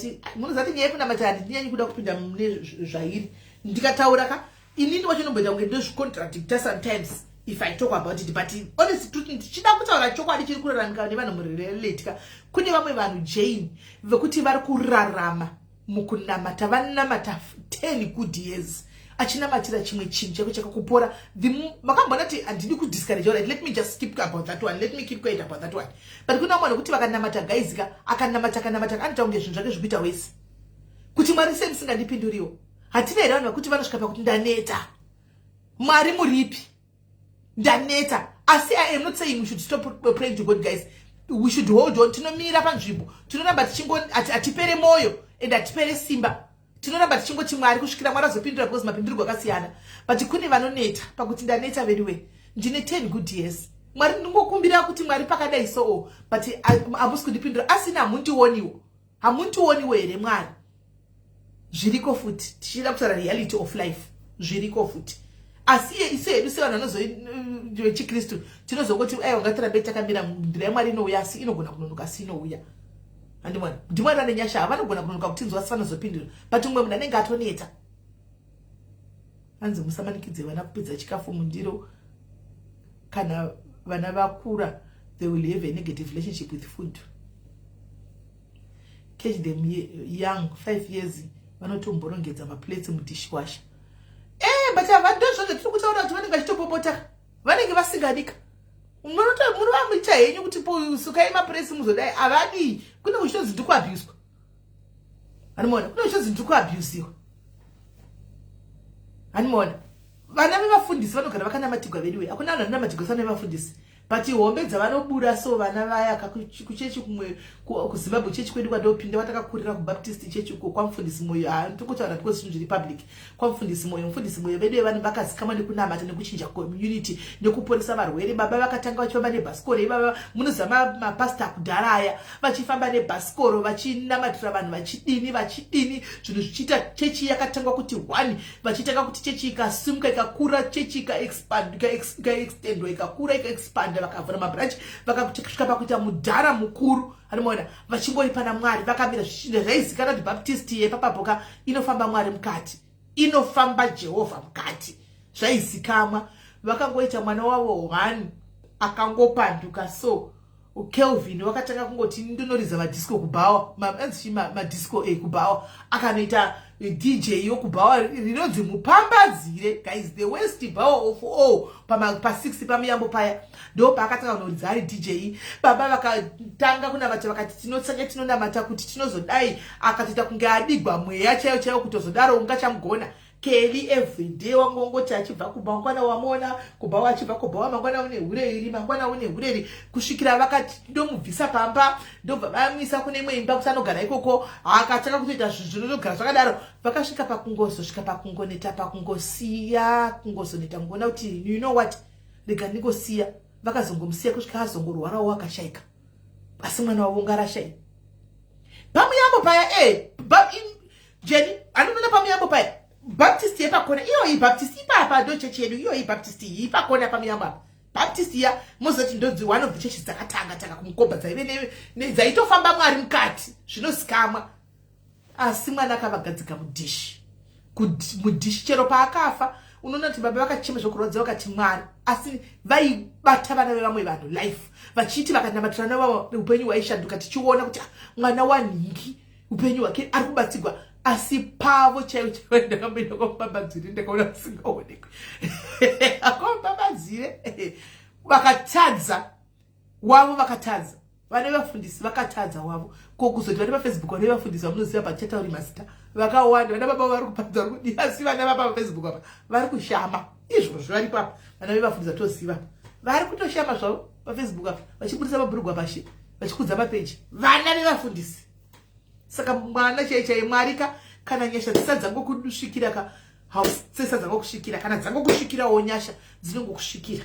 Andimoona ndofunga zvinongori negresi zviya zvine zodzo zvinongori nezodzo. Vana chaivo vanotonetsa vanonamatira vana tinovanamatirwa vari vana vadiki chaiko chaiko vatugoshaya kuti titi vanenge vachirwiswa nemweya here kana kuti chii chinenge chichiitika kana chii chinenge chichiitika. Sometimes unotadza kuzvipindurira wega kuti zviri kufamba sei. Saka what we are just saying kucleana because indine kaOCD kandinako now my own son handikuona zvina zvokuti I'm worried. Inyasha dzako Joy iwena inyasha ende vanozori mukomana futi anditiwana inyasha kune vasikana vasingatodi kana kuwa kuisuka. Ini pano ndodori nehondo yekuti kusukwe maplates pano nemukaradhi wenyu uya pano ndodori nehondo yekusuka plate chaiyo. It's a war plate chaiyo. It's a war to the you know you are abusing me. I must not. Why should I wash a plate? You must buy a dishwasher. Ndakatoudzwa izvo ndikatonyorerwa chitsamba chimessage WhatsApp kuti you must buy one dishwasher now. All my friends at school, when I tell them that I wash plates, they say no, that's abuse. We've got washing machine. Ndakaperegwa ndikati no, washing even dishwasher ndoisa papi hapana nzvimbo yedishwasher apa mukitchen togoisa papi. Saka ati sina nzvimbo yotongowacha namaoko ndipepa tisikudzokera kumashure kutosu pandotongozona pamwe pachona ndikuti rikatingosuka tinoreportika kuti kuno tikuabvisa munhu rikatingosuka inu totongosuka icho chakatanda vara achimakumbo svo ndingadi pano kwete kuti kure pano it's happening as we speak saka ndingadi ndinoreportika kunzwa kundiabvisa vari kundisukisa maplates. Saka tangosuka kana mukuru asipo ndinongouya ndosuka chero ndabvepi ndongoya ndongoiginwa chafunzi kuti contrails ndingosvika ndosuka ndisingadi kuona maplates pasingi. Saka ndongoya ndosukira hangu ndosiya yakachena ndoenda hangu ndodi hanimwe mchingoti vanaka nechando ichi vari kubva kuAfrica vachizivi kuti South Africa kune friendly weather unonyatsoona kuti kakanenge kari kuchinja kemunaka rega ndinodi ndimbopinda nemunhu ndinokakwesha ndobva ndati vhura ndipinde kwanzi I've got my privacy. You don't come in when I'm bathing you. Kuti kundikwesha kumusana kuti kwesha chi it's not allowed. Nditakutoudziwa ndobva ndati kweya ndichibuda mubathing room ndingagodi noti ndichanoreportika kunzi vakapinda ndichigesa ndobva ndabatwa nemhosva. Saka ndodini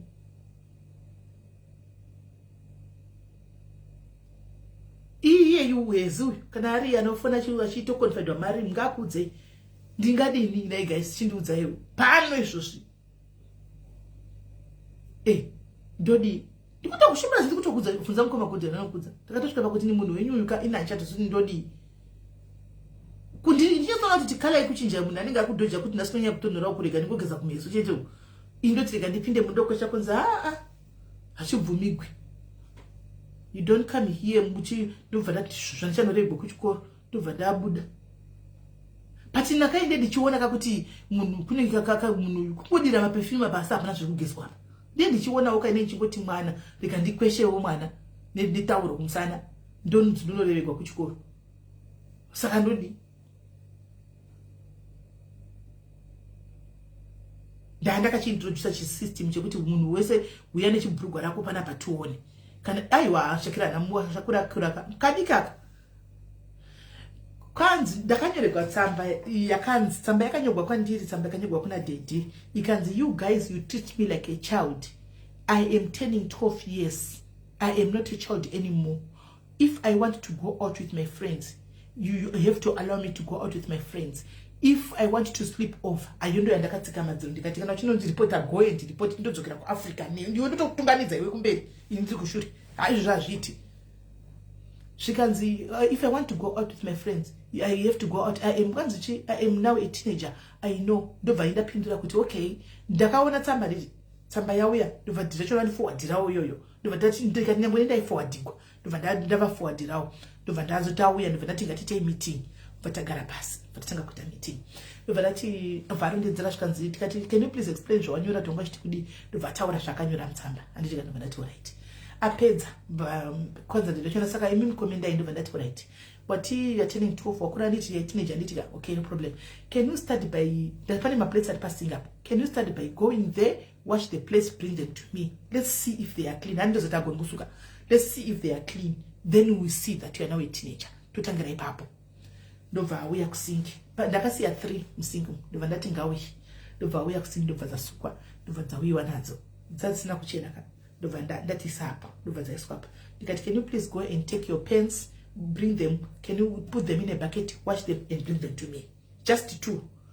Ndovati, why? Ndikati, no, I just want to, we want to see. And if you are now a teenager, because teenagers that I know, they know how to do dishes, they know how to wash their pens, they know how to take care of themselves. And I'm going to your room, really clean.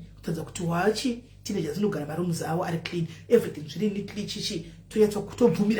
Then we agree. Hapana kana wani chakadini chaka pasiwa ipapo. Hapana, ndo ndati right. Kushika waso gona pano hapana mnaenda kunavata sleep over pano atite zvema sleep over pano. Iwe wakambona tinda sleep over ndiani? Wakambona nchishia kwa pano. Ndiuze shamari yangu yanosira. Ndiuze sleep over wakambona ndisipo. Kana ndiri pana undioni ndakazvigarira pafuni iwe pa life hapa. Hakuna atiti shosho. Andisi kuramba shamari yako ngauye munoswera pano kana chida oya time muinda. Zvokuti unoenda ko it's a no. Izvo zvazviti. Ashigoni. Right, 2, wana maplates alota continue. Ndio ichakondinya iripo yoyo kuti odi tosika maplates kusvikira wakutadza kuti unonyatsogona kusuka maplates tozoita ari consider. Zvaizvozvi kwandiri uchiri mwana wagoni pendisha chaiyo ona netsvina utadza kunyatsofika because haugoni kusimbisa maoko ako ndikanga ndichibvisa simbisa maoko chidai uri kutadza. Saka usati wakura uchiri mwana chimbomira wakadaro tozotanga pamberapo. Saka kwanzi I suggest a weekly allowance for chores done help motivation. Don't just hand out money. Chitotenga vana kuti vasuke ndiro.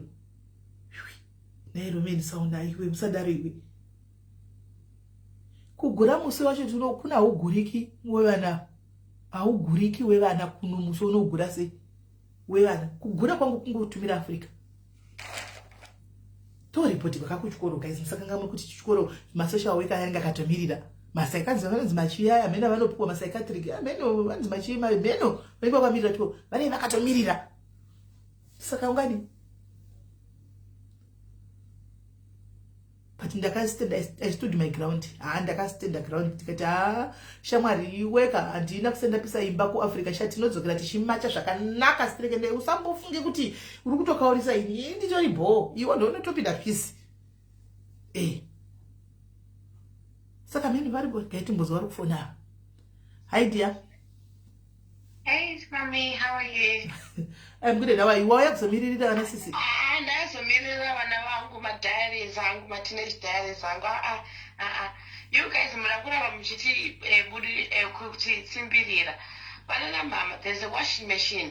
Why are you still expecting us to wash Mbrugwa Mutab when there's a washing machine? I'm never gonna do that when I leave home. So why are you still trying for me to do that? Yes, we have upgraded. Yes, let me answer you, Papa.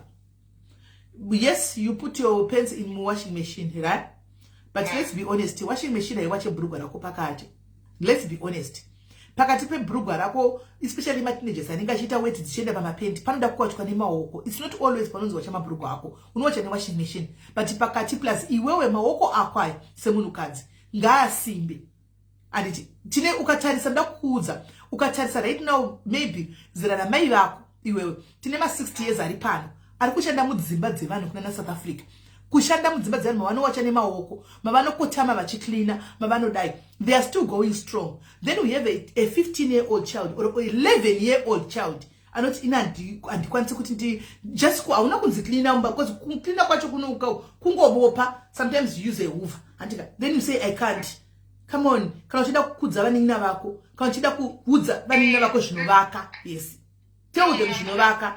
Yeah, Mama, I'm not disputing that part. The thing what when it makes it like, oh my gosh, this woman keeps talking too much and they just keep making me do things. One minute, and I don't know, and I just saw, I'm like, what I saw. Like, you literally don't give us time. Remember that these kids, they're growing. When my hormones are, they're going through so much. Imimi makakura inywantika. Time yenye makakura, makagoze. Sorry, my dad is. But makakura time yenyu. You guys didn't recognize these hormones, they recognize these things. But it's also, remember, we're in a different society. The more you keep pressurizing us to do that, especially, okay, I'm going to speak for our in the UK. The more you keep pressurizing us, I'm not going to police station. Let my mother's abusing me. What is she doing? She keeps making me do chores. She keeps making me do things. They keep shouting. Not even she keeps making me do chores. Then they keep shouting and abusing me, and it's mentally hurting me. And then, do you know what they'll do? You never see them again. I'm African. But you can't bring your African culture into the UK. You can't bring your African. I'm not saying I'm bringing my African culture. I'm not African. But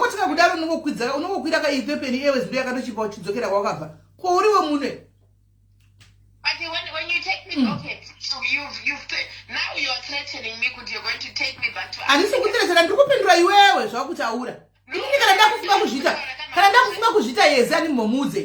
Kana kumari zvinzi ndinotara holiday yasvika let's go kumba ku holiday tikudzoka zvatopera ndoita medzi dzangu ndakanyarara. What should I tell you? But akuseseka ndasvika ku Africa ndiye anoseseka ne akuseseka kuti mwana kuita sema iwe ani bostesekini andito bostesekini because itori way yekuti udzidze ndoseseka ne kuti zatochiza tori kudya.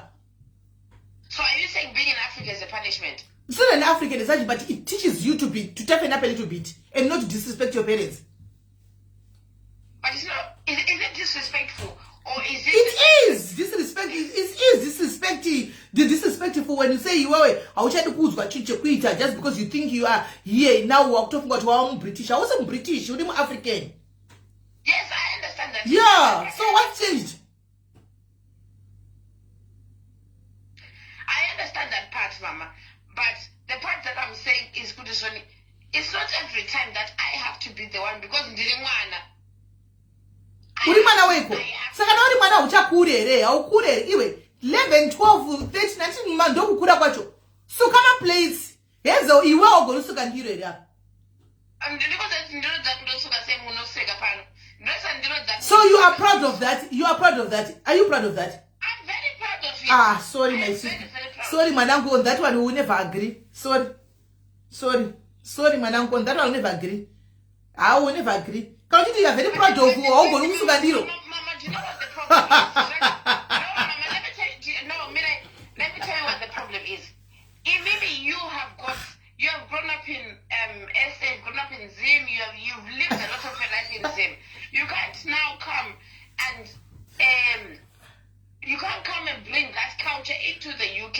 Where you live, that one is wrong. I refuse. It does not work. Yes, I think different. I think the guy but to outside Birmingham go. When I am going to forget your bread, you can still have a glass rakura on the sugar. But take away producer, but don't. And you move on. So you are proud of that? With Tigawea, I think you go to take it up to do what I could take good job. Because I'm going to suka glass and I'm going to put Gezo. Then there's something wrong with you. There's definitely something wrong with you to know that I'm pigsty. Because you don't want to be taught because the Kawuri will abuse one. No, I'm not saying it's abuse. Because my pet for them she's sending 25 hours every single day. Yes, do this. Ezo, let me answer you, Sha. Let me answer you. Chana ndakabva shift na ndikabva shift na 8 ka kana ndiri 1 nini ka ndoko shoka ndi large box yangu ya ndo suka 1 nda kunovata ndiro dzandenge chika dzisukwe ndiyana ndingadzikira indeni sipo kai ndeni sipo the whole day ndiro dzandenge kuti ngadzisukwe ndiyana adzijira ndiyana adzishandisa it's you wanga uripo wosiya kuti vachazobva uko weya wosuka iwe tisajaiza namakudo neanokamina hakuna zvinhu zvakadaro. Hakuna zvinhu zvakadaro. Kana ukadya chikudza wasuka wabika whatever wachaisa air fryer tuma chips tuma chicken suka ka zvinhu zvakanaka udzosere pazvinogara upukute wosiya kitchen yangu iri clean zvawaiwana yakaita. But even your level of cleanliness is different to mine. No, I'm not even comparing the level of cleanliness. Andisi kutombokombeya. Ini ndangoti wadya, take this, wash it and put it where it stays. simple. Antika washandisa vantu washandisa wapaka pane china stove whatever. Clean it wose yakachena simple. Anti kana tiri poto zvicleanira toga isi toita matara cleaning yedu toga. Kana tiri poto toita matara cleaning yedu tega and we will never call you kuti watibetsere moita doga. But mama, do you know what it is? Maybe not you, because I think maybe you're a bit how can I say it? You're a bit laid back. There's some people, but when I look at a conversation, I'm going to say, my house, my rules. Your house, your rules out, because when you're not there, you don't even know what I'm doing. When you come at your house, your rules, yes, so are you saying with these British kids, let's talk of whites exactly. Like the muno, but it's a gym, the muno. Ekwete imima kwana mapepa neku ya kutoka munungu ya karima. Mawaitse muno maunu zote asuke ma dishes.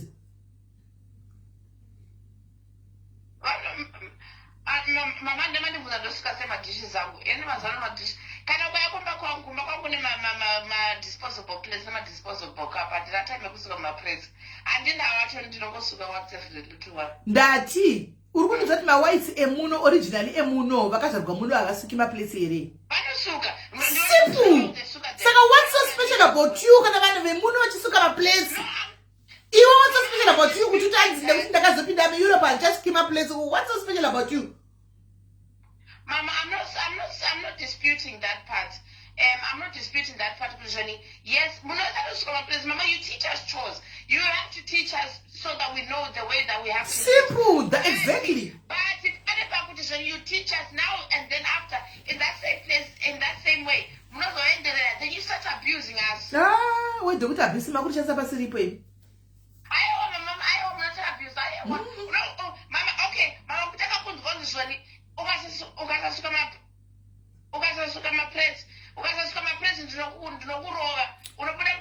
Yezo paleti wa mashows akadai handisi kuzombokudedza pano because vana vakatopanduka wesi guys hani kuzvona vakatopanduka wesi atimudedzi chamudedza kuti dzimwe nyaya dzisiridzi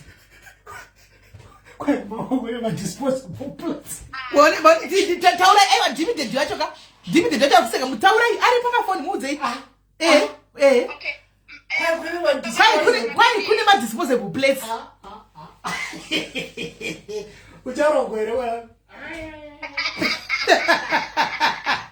wazviona kuti hazviitika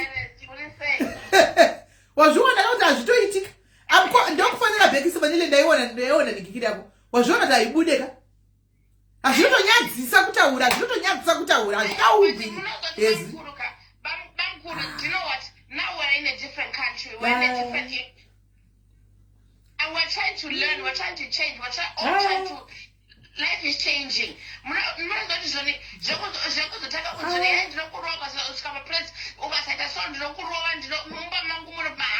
rules. Does that really not work, Bamkuru? Even my Nakubasaka, Mama. Why didn't get silly young way? You didn't get silly young way. My house, my rules. You get silly young way. You get young way. You don't know what you made.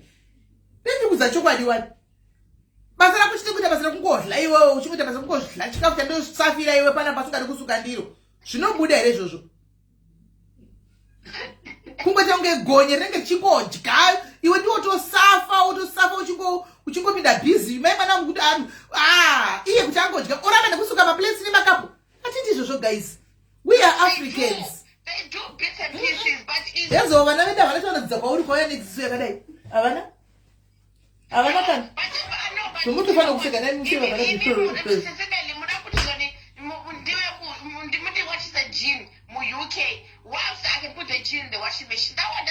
ini negaitogona if it was up to me guys tara chokwadi chako dei kuchinzi kune space kune dzimba diki chete dei kune space zvokandidatira laundry room yekuti awachire mudishi nemaoko achidzidza achisiwacha majini wayo nemabhrashu achinonika pashe kuitira kuti mangwana adzidze then kana akugona ndobva ndachishandisa komeshini mwanangu atinoza kuti zvese ari bo kumaoko anogona komeshini anoziva kuitira ramangwana because life haizikani life. But technology is changing on a day-to-day basis. Technology kana ukanosvika pasina technology papo pasina technology yodi dzidza zvese kana uchidzidzira motikari a road driver a proper driver anodriver manual ne automatic zvese haungati ndikudriver automatic inda kulicense undotry automatic otanzi I'm a good driver. You are not a driver. A driver a non-license ne manual wotenga moti yako automatic toziva kuti uri driver. Kana choko driver automatica hausati wava driver. Mbomira. Mbomira. Chiko kuteererisi nokutaura isu. Chile wamauna kutofona chega ndokutenza ribo ndezamwe ari kupinda tione. Iri bo. No. We listen kune zvinhu zvatinoona kuti zvine musoro zvisina musoro we don't listen. Iri bo yezo ringatimbotora vamwe ari kufona. Alright sharp. Naivedwe tikatokuzwa pipi naisi kuyashwa chicho chi hatimbo mudani panyaya dzakafanana neidzidzi. Azviti. Tiye tipandudzigwe vana zvedu pano kuti tadi. Hey, aikana.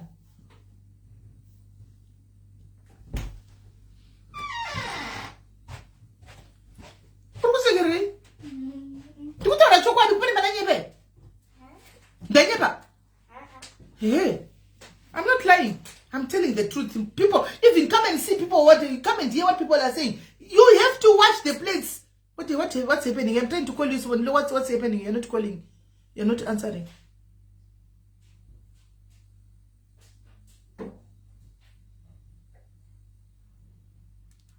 So then I'm trying to call you.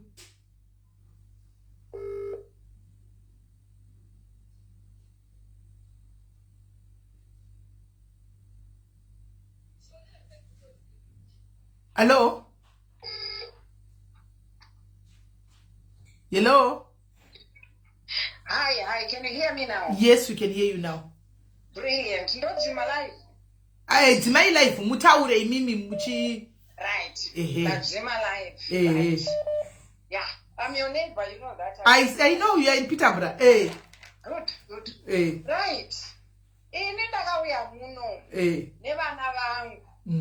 Varima 11, 12. I'm talking of. You are stuck between a rock and a hard place. Thank you. Don't laugh. Come and greet them here. Because I'm bringing a life for you, for all the kids to be here, all of them. Because or else you choose here or Africa. Here or Africa. Tell Mama, tell them why you don't want to watch the place. Why don't you watch the place? Why don't you want to watch the place?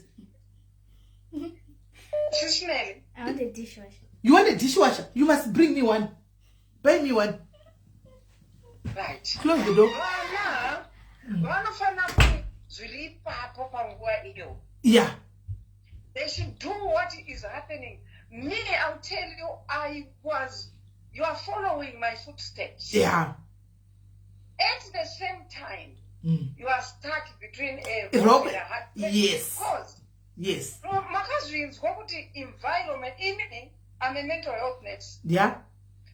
Makazvi why you the environment shapes you. So you are here in England. I'm sorry to say this, even if it is Taura and this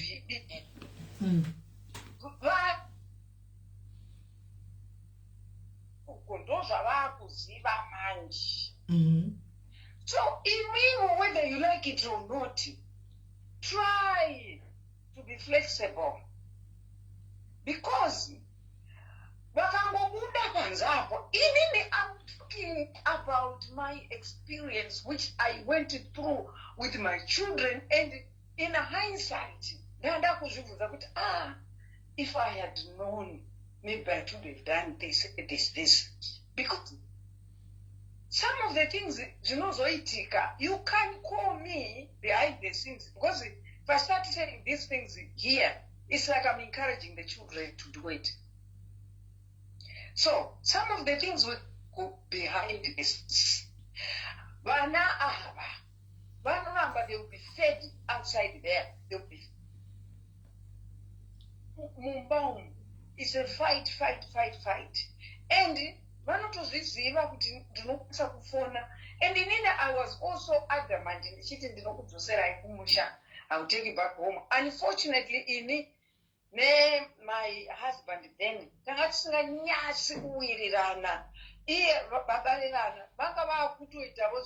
when I teach so So that was an issue.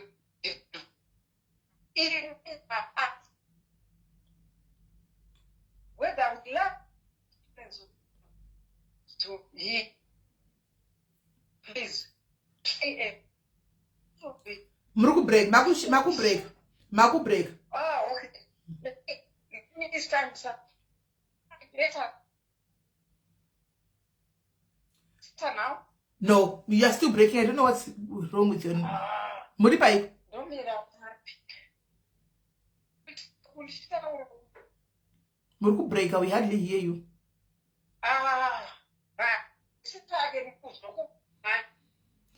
Try kufuna direct. Go. Okay, I will do. Yeah, kufuna direct go because I think network yawe kunetsa panikira. Yeah, pana umira mushi. Is topic ine netsa ine topic zero netsa idzi.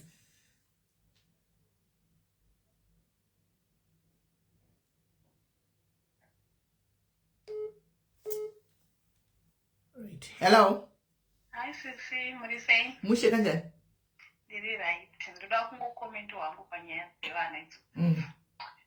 Ini naye mama. Ine mwana wangu 1. Mwari wakangoita wakandipa mwana 1. He's 15. Mukomana. Takamubva tikauya kuno kuUK. Tichisvika. Ndaitotyawo nyaya idzodzo kunzi vana ava vanozodai vachizodai. Apa mwana mukomana 15 anenge atoo teenage zvekuti ndo vaya vanenge vada kuexperiensa zvakawanda. So takangosvika kumba tikagarawo semhuri tikataura kuti wangu panapa tinongoita zvataita kuZimbabwe. Musoro hatiri ukwe hatiborwe nzeve. Baba vacho vakabva vatogara kwatongopa mutima wakati hatiborwe nzeve hatiri zvataingoita ndo zvatinofanira kunge tichiita. Asi unenge uchingoziva kuti mwana ndinokoda kutenda Mwari. Zvese isofa handachanda chichandinetsa bhosi ane 3 tiri muno. So akauya aine 13. Akauya aine 13 vana ava I think zvinhu zvinotongoda Mwari because anotoya achitotaurawo kuti mwana nhengi aita zvakati kuchikoro mama wake atofonerwa nhengi bhosi takawanda edi maZimbabwe side kuno.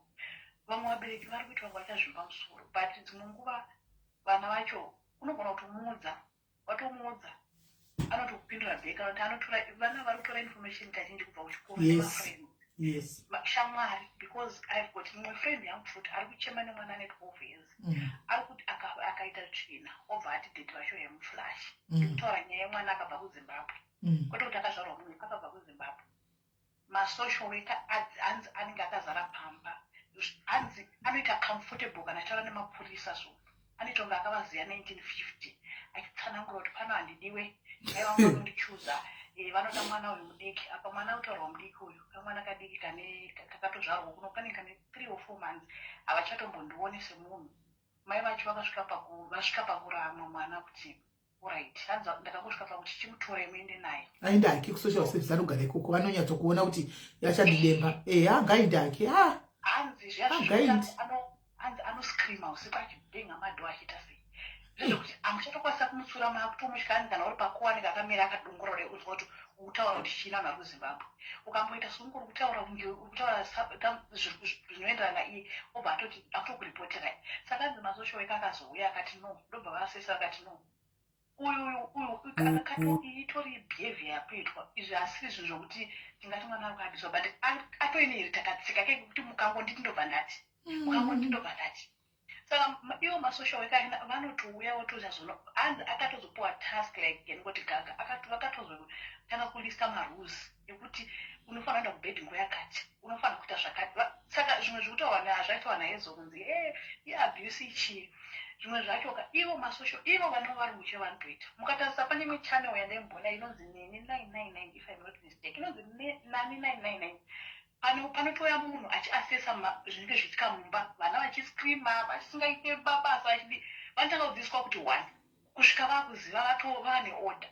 Saka zvimwe zvacho haisi nyaya yekuti hanzi ndiri kuabhisa inyaya yekuti order yemumba munhu ingoita order zvakangofanira kuti imba ine door wopinda nepahwindo woti hanzi hwindo ndinokwana hwindo ihombe ndotokwana but haisiyo entrance ka unofanira kupinda nepadhoo wopinda nepahwindo nokuti hwindo rakakura rinokwanisa kupinza bhodhi yako ndizvo zvakangofanana nekuti kuti uwadye unofanira kusuka waita puu yako unofanira kuflash woti munhu uyu akanyanya asane mental health issue kuflashigwa vana vari kuinherita muzoti vana vari saka varungu vanoflashigwa toilet. Ini nemadiro handisingadi kuona toilet tsvina mutoilet ende pano vanozviziva kuti ndikangowana kana muine chitiresi cheweti kana patoilet seat chete panotoita hondo. Handidi zvangu vachimuka first thing before uchingopedza kubrusha toilet, matoilets must be clean. Vanotozviziva kuti zvigwere zvinoya nematoilet. Woisiya ine tsvina uda kuflashigwa nani? Muti kwaitinyarare anti vana vatakayano vari kuma10 years 11 12 unozoenda kuti uchitaura naye zvinhu zvauona akati ba you know what unoita ngo unonzi kuti ane mubritish achikutaura zvekuti unoti wega unozorora unaizwa saka zvimwe zvakungoisa mwari pamberi otherwise tega ameno asi kazhinji vari kukopera guys kana zvichinga zvanyanya kunetsa musavhunduke kumboisa vana ava kuafrica guys. Inini pane munhu ndakatokonfirma ndichitobvunzawo zvangu kuti zvinofamba sei akandizoti zvezvo kuti kwai madays hazvikonseni kuvana vechikoro because unofanirwa kuenda kunotaura kuchikoro kuti ndakuendesa mwana ari kuenda kunodzidza hanzi you report kuchikoro then voenda kucancel voripota kucancel kuti mwana ari kuenda kuchikoro but vanenge vachiti holiday anofanirwa kuuya hazvimu affect anything achienda achionekwa chipinda achienda achionekwa chipinda hanzi zvokuti madays hazviaffect kuvana vechikoro because anenge achinzi ari kuenda kuchikoro ikoko ndokwamaona kwamudoti aende kana let's say boarding school ikoko. Saka kana zvainya kunetsa guys ngatitige kuti tisore chishungurudzwa nevana iyo kukumba kwedu kuri kwatakabva. Take the child,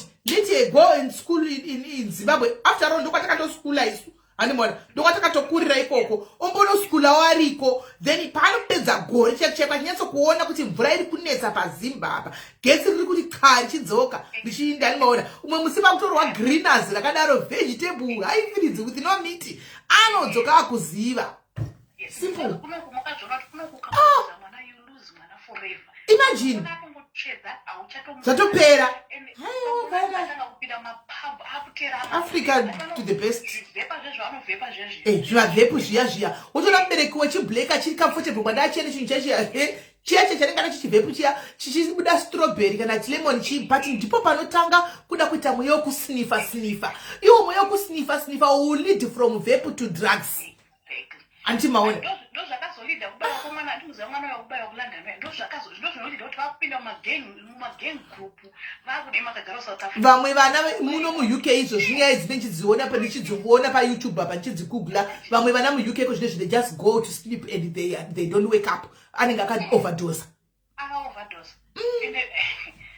pakaomafisa kukeregera kumakwire but zvaizvo zvakutazvikutandesuka ndonyaya yacho chido maichido akurai kuziva akurai insisi vakamboenda gore 1 vakadzoka vapo ungati havasiriwo totosuka maplate kana ukafa ndokusuka maplate next time tikazvara mumwe mwana tomuchirega kusuka nokuti zvinouraya hazviurayi. It's part of exercise most unokwana kusukira wakagara so ukasuka maplate ukasimudzawo maoko jenga uchase uchiwacha kuti aina it's part of exercise kwete ngo muntu unonga wakagara after wagara uchazofungira wakagara hauna chaufunga. Problem ikuitika ndeyekuti vanhu vari pano vari muno mu-UK ko zvinoya kuchika kuti hanzi vanhu vanozoti chii kuti wanisa mwana kuAfrica you are doing it for your child and yourself hausi kuitira vanhu kana ainya kunetsa chiri nani chii kuti aende kunodzidza kumbotodzoka arai pane kuti atogona social services kwaachanonyanya kunotambura ari kusocial services anotonopandika kuita mhuka ari kumasocial services because ivo vana ava vari kubva kuAfrica pavanonzwa chinzi vanotoga social welfare havazivi zviriko vanofunga kuti kuhotera kunogarwa zvakanaka ndizvanenge vachifunga tunogara zvakanaka chingodya havatozivi kuti kune zveko zvinenge zvakatomira ikoko they don't know animona saka ndakamboti ndirikufamba kusummertime ndiri mutown ndakaona munhu akapfeka bhurugwa kwete kuti anzi shoti bhamushoti iroroga ranga bhurugwa because kona yegaro isenge iri panze apa mublack zvinokuti nevarungu vacho nopesa vakucheuka garo rese kona yese yahafu yekuzasi ugu yekuuwi yakaita kakona yanga iri panze rangoita kunge sotofu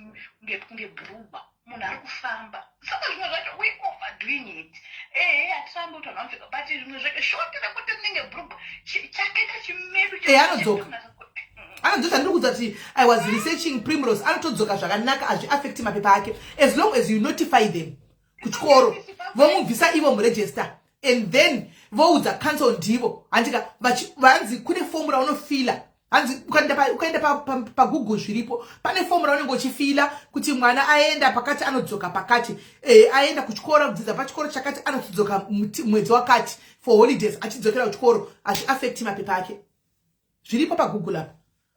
Hello dear. Hello mama. Yes, mama, can I ask for a favor? Yeah. From you? Obviously, there's a really big debate about this, and I know that my teenage diaries are going. Obviously, I know we've got our own arguments. Is it possible? I don't know if it's possible now. But did live because when our parents versus our teenage diaries, because remember.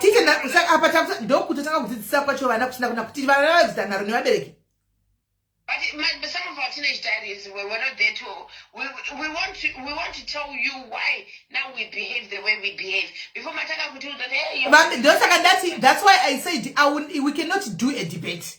What I can just do that in a program in Nini whereby all these teenagers running maripo, I want them to call into me. They don't have to interfere. Vote our name. My challenge is what Mama is my maripo. When I tell her name after a American, after a name was a zip and maple. And so that's the vote they say, Antica, if you want to kill our phone, Antica, but it's out. And she could know very much packet. Then we know that also discuss. So I mean, guys, we don't know say talk, but look at the talk as this. Antica, Ewo, Tishiba Woodzao, maybe I can go Shiba from a party that was Sivana and what Shiba no, Pakade. They might also be able to rectify the same problems that took our heads. I don't know what you are depending on America. Nobody to a level of disrespect. Could you able to depend on the I understand. But because I wanted, because automatically, like, when someone goes,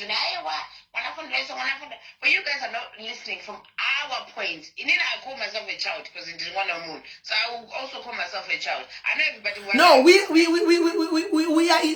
we are entertaining you, Kuti Urimana Pano, because you are unoita my programs never na pano antika saka chira programs teenagers tishinda kukungupa level of respect yako tutoko kuti uri teenager because unotamba nevana pano antika saka tutoko kuti wewe uri mwana ipapo asikana tatoka atinga kuti uri mwana ka 30 something ausi mwana asikana kune vana tongoti vana vari kutamba because iwo unogona kutamba nevana kusvika pa level ravo antiona kusvika pa 12 years saka therefore ungori mwana ipapo. But tinotoita because it's a very sensitive issue. But right now, yes, don't take this for granted. Kuna America kutomwa mapilisi BP nevana.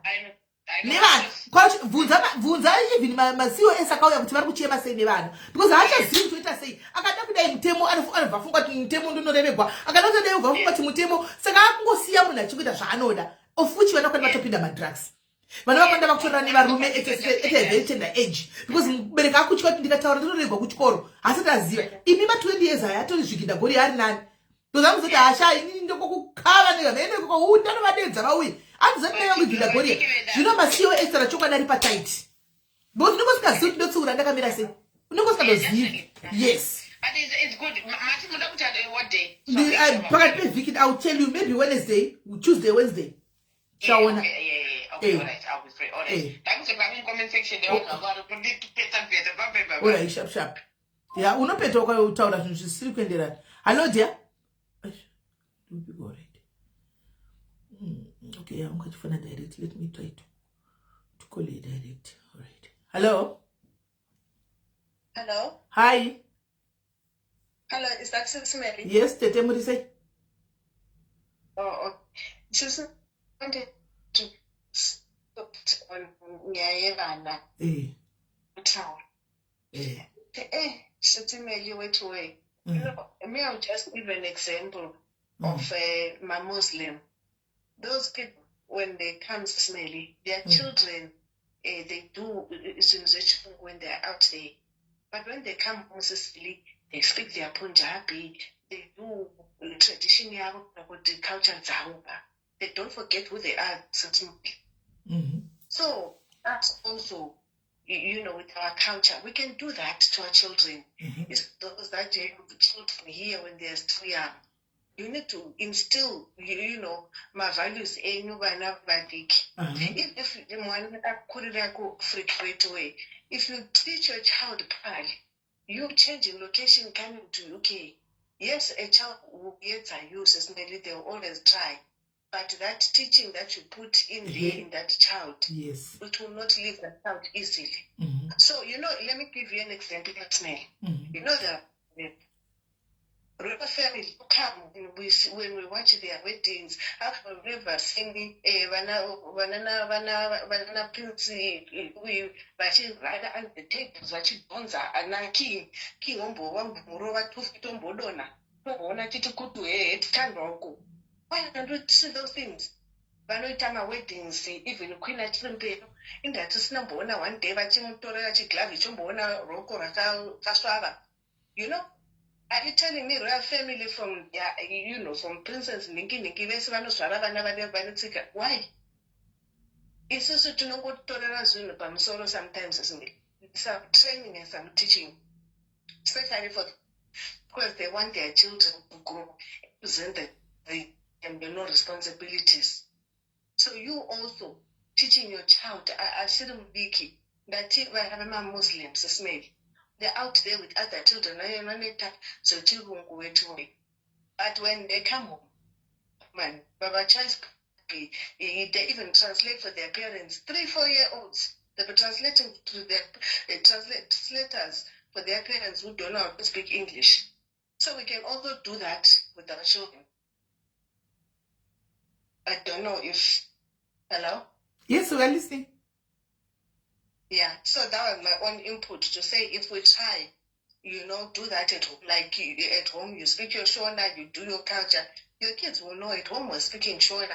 We're doing this is our culture. Yes, you can do English out there, but when we come home, we do dishes. It's part of our culture. We do dishes, we sweep, we wash our panties. Don't, there's nothing wrong with doing chores. It's not abuse. Doing chores, washing your dish, even in preschools. It's maybe now there's a primary school right now as I'm talking that is saying to parents, if your child, if they wet themselves, if they're not potty trained, they'll call you, the parent, to come and change your child. You see? Why are they introducing those rules now? They're introducing them because they want you to teach your child to be responsible. Even at preschool, they teach them, pick up your plate. When you finish eating, pick up your plate. Okay, put all that chore. With that one, I leave it there for others to join. Right. Thank you very much, Cole. Yeah. Okay. Alright, Hansi, ngati vana vedu chandoyesona topic dzinonesa kutsanangurira na same situation, guys. Then zvona kuti muna same situation kumusanangurira zvatiri kusangana nazvo kaazvi understand. Haasi kutozvi-understanda, guys. Hamusi kutombofamba kazozvi-understanda, guys, because hamusi mubhutsu dzedu. Saka chero tikunzei sei.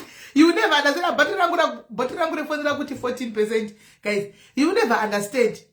Tazama vediwe, unenge uchizama dosuka iwe. Na iwe mwanangu dei. Hakusi kukuvenga kani mwanangu kuti ndikudzidzisewo. Ona zvikazodai. Uri kuudzani. Izvo zvacho kutoti dosuka kusuka ikondo kusuri kutodiwa ikoko. Saka kwaari inenge itori abuse. Hanmona, inenge itori abuse. Anyway, this is to be continued, guys. Bhati rangu rakuti 13% ratsvuka. Ndina kana charger, ndina kana power bank padhuze. Andimaona. Bhati rangu rati 13%. Tosangana ndichakudzai kuti tinoita probably, let's say maybe Tuesday, toita nezve nyaya yevana. Kana mangwana manheru edi ameno kana ikaku accommodate beauty. I don't know if it's gonna I don't know if it can accommodate you. They will never understand that they will never understand. You ever give child from wait and wait from an uncle panu maintain because in the day show poetic. And did I'm so poetic. It's a topic, it's not only about medical sugar guys kunzoko. Hands na mumwe kuva bereki vanozo shungurudzika sei kuno ku-UK ku South Africa vaigara sei. South Africa ndaikwadabura nekuseri kweruoko nembama wangu. Kuti akada kutodetsa kuti kwadabu ende shamwa ichazati teteototora mabhandage. Zvo zvasiyana kakunoku. Ukati ukwadabure nembama unoona mapurisa amira padho. Ukati uti bhandi unoona mapurisa amira padho. Saka zvasiyana. Saka akutisha todini because ku-Africa kuti aingoti aibvaiwe nekuseri kweruoko zvichinowira uko. Pachino mukaino pano mukari speed kusingi kunosuka ndiro asina kutumwa. Anowana zvo zvasiyana kuno. And they are pretty very much aware kuti avarohwe. andimaona kuti havarohwe. Ndakambomurova kai ndikafonegwa kuchikoro ndamboti andatombonyatsokurwa zvokupura ndakangomuti andoona ndikati ndakudza kudhara ndikurava chero chinhu ka100 ndakudza zvane hour 1 hour ndakutuma chinhu because uri pafoni pako ndabva ndatora foni musi ndobva ndamuti mangwana ndobva ndafonegwa kunzi kuchikoro kuti makarova munhu. Ndikati svikanzi kuno kwavarohwe. Ndikati ina asingazvisisi kuafrica todambura izvo. Kanzi yakunuka vatombobatwi kana kudii ndatoudzwa. Saka unenge watove neconfusion. Andimaona kuti chiyakusana saka ndoita sei. Hello dear, ndiwokupedzisira. Hello.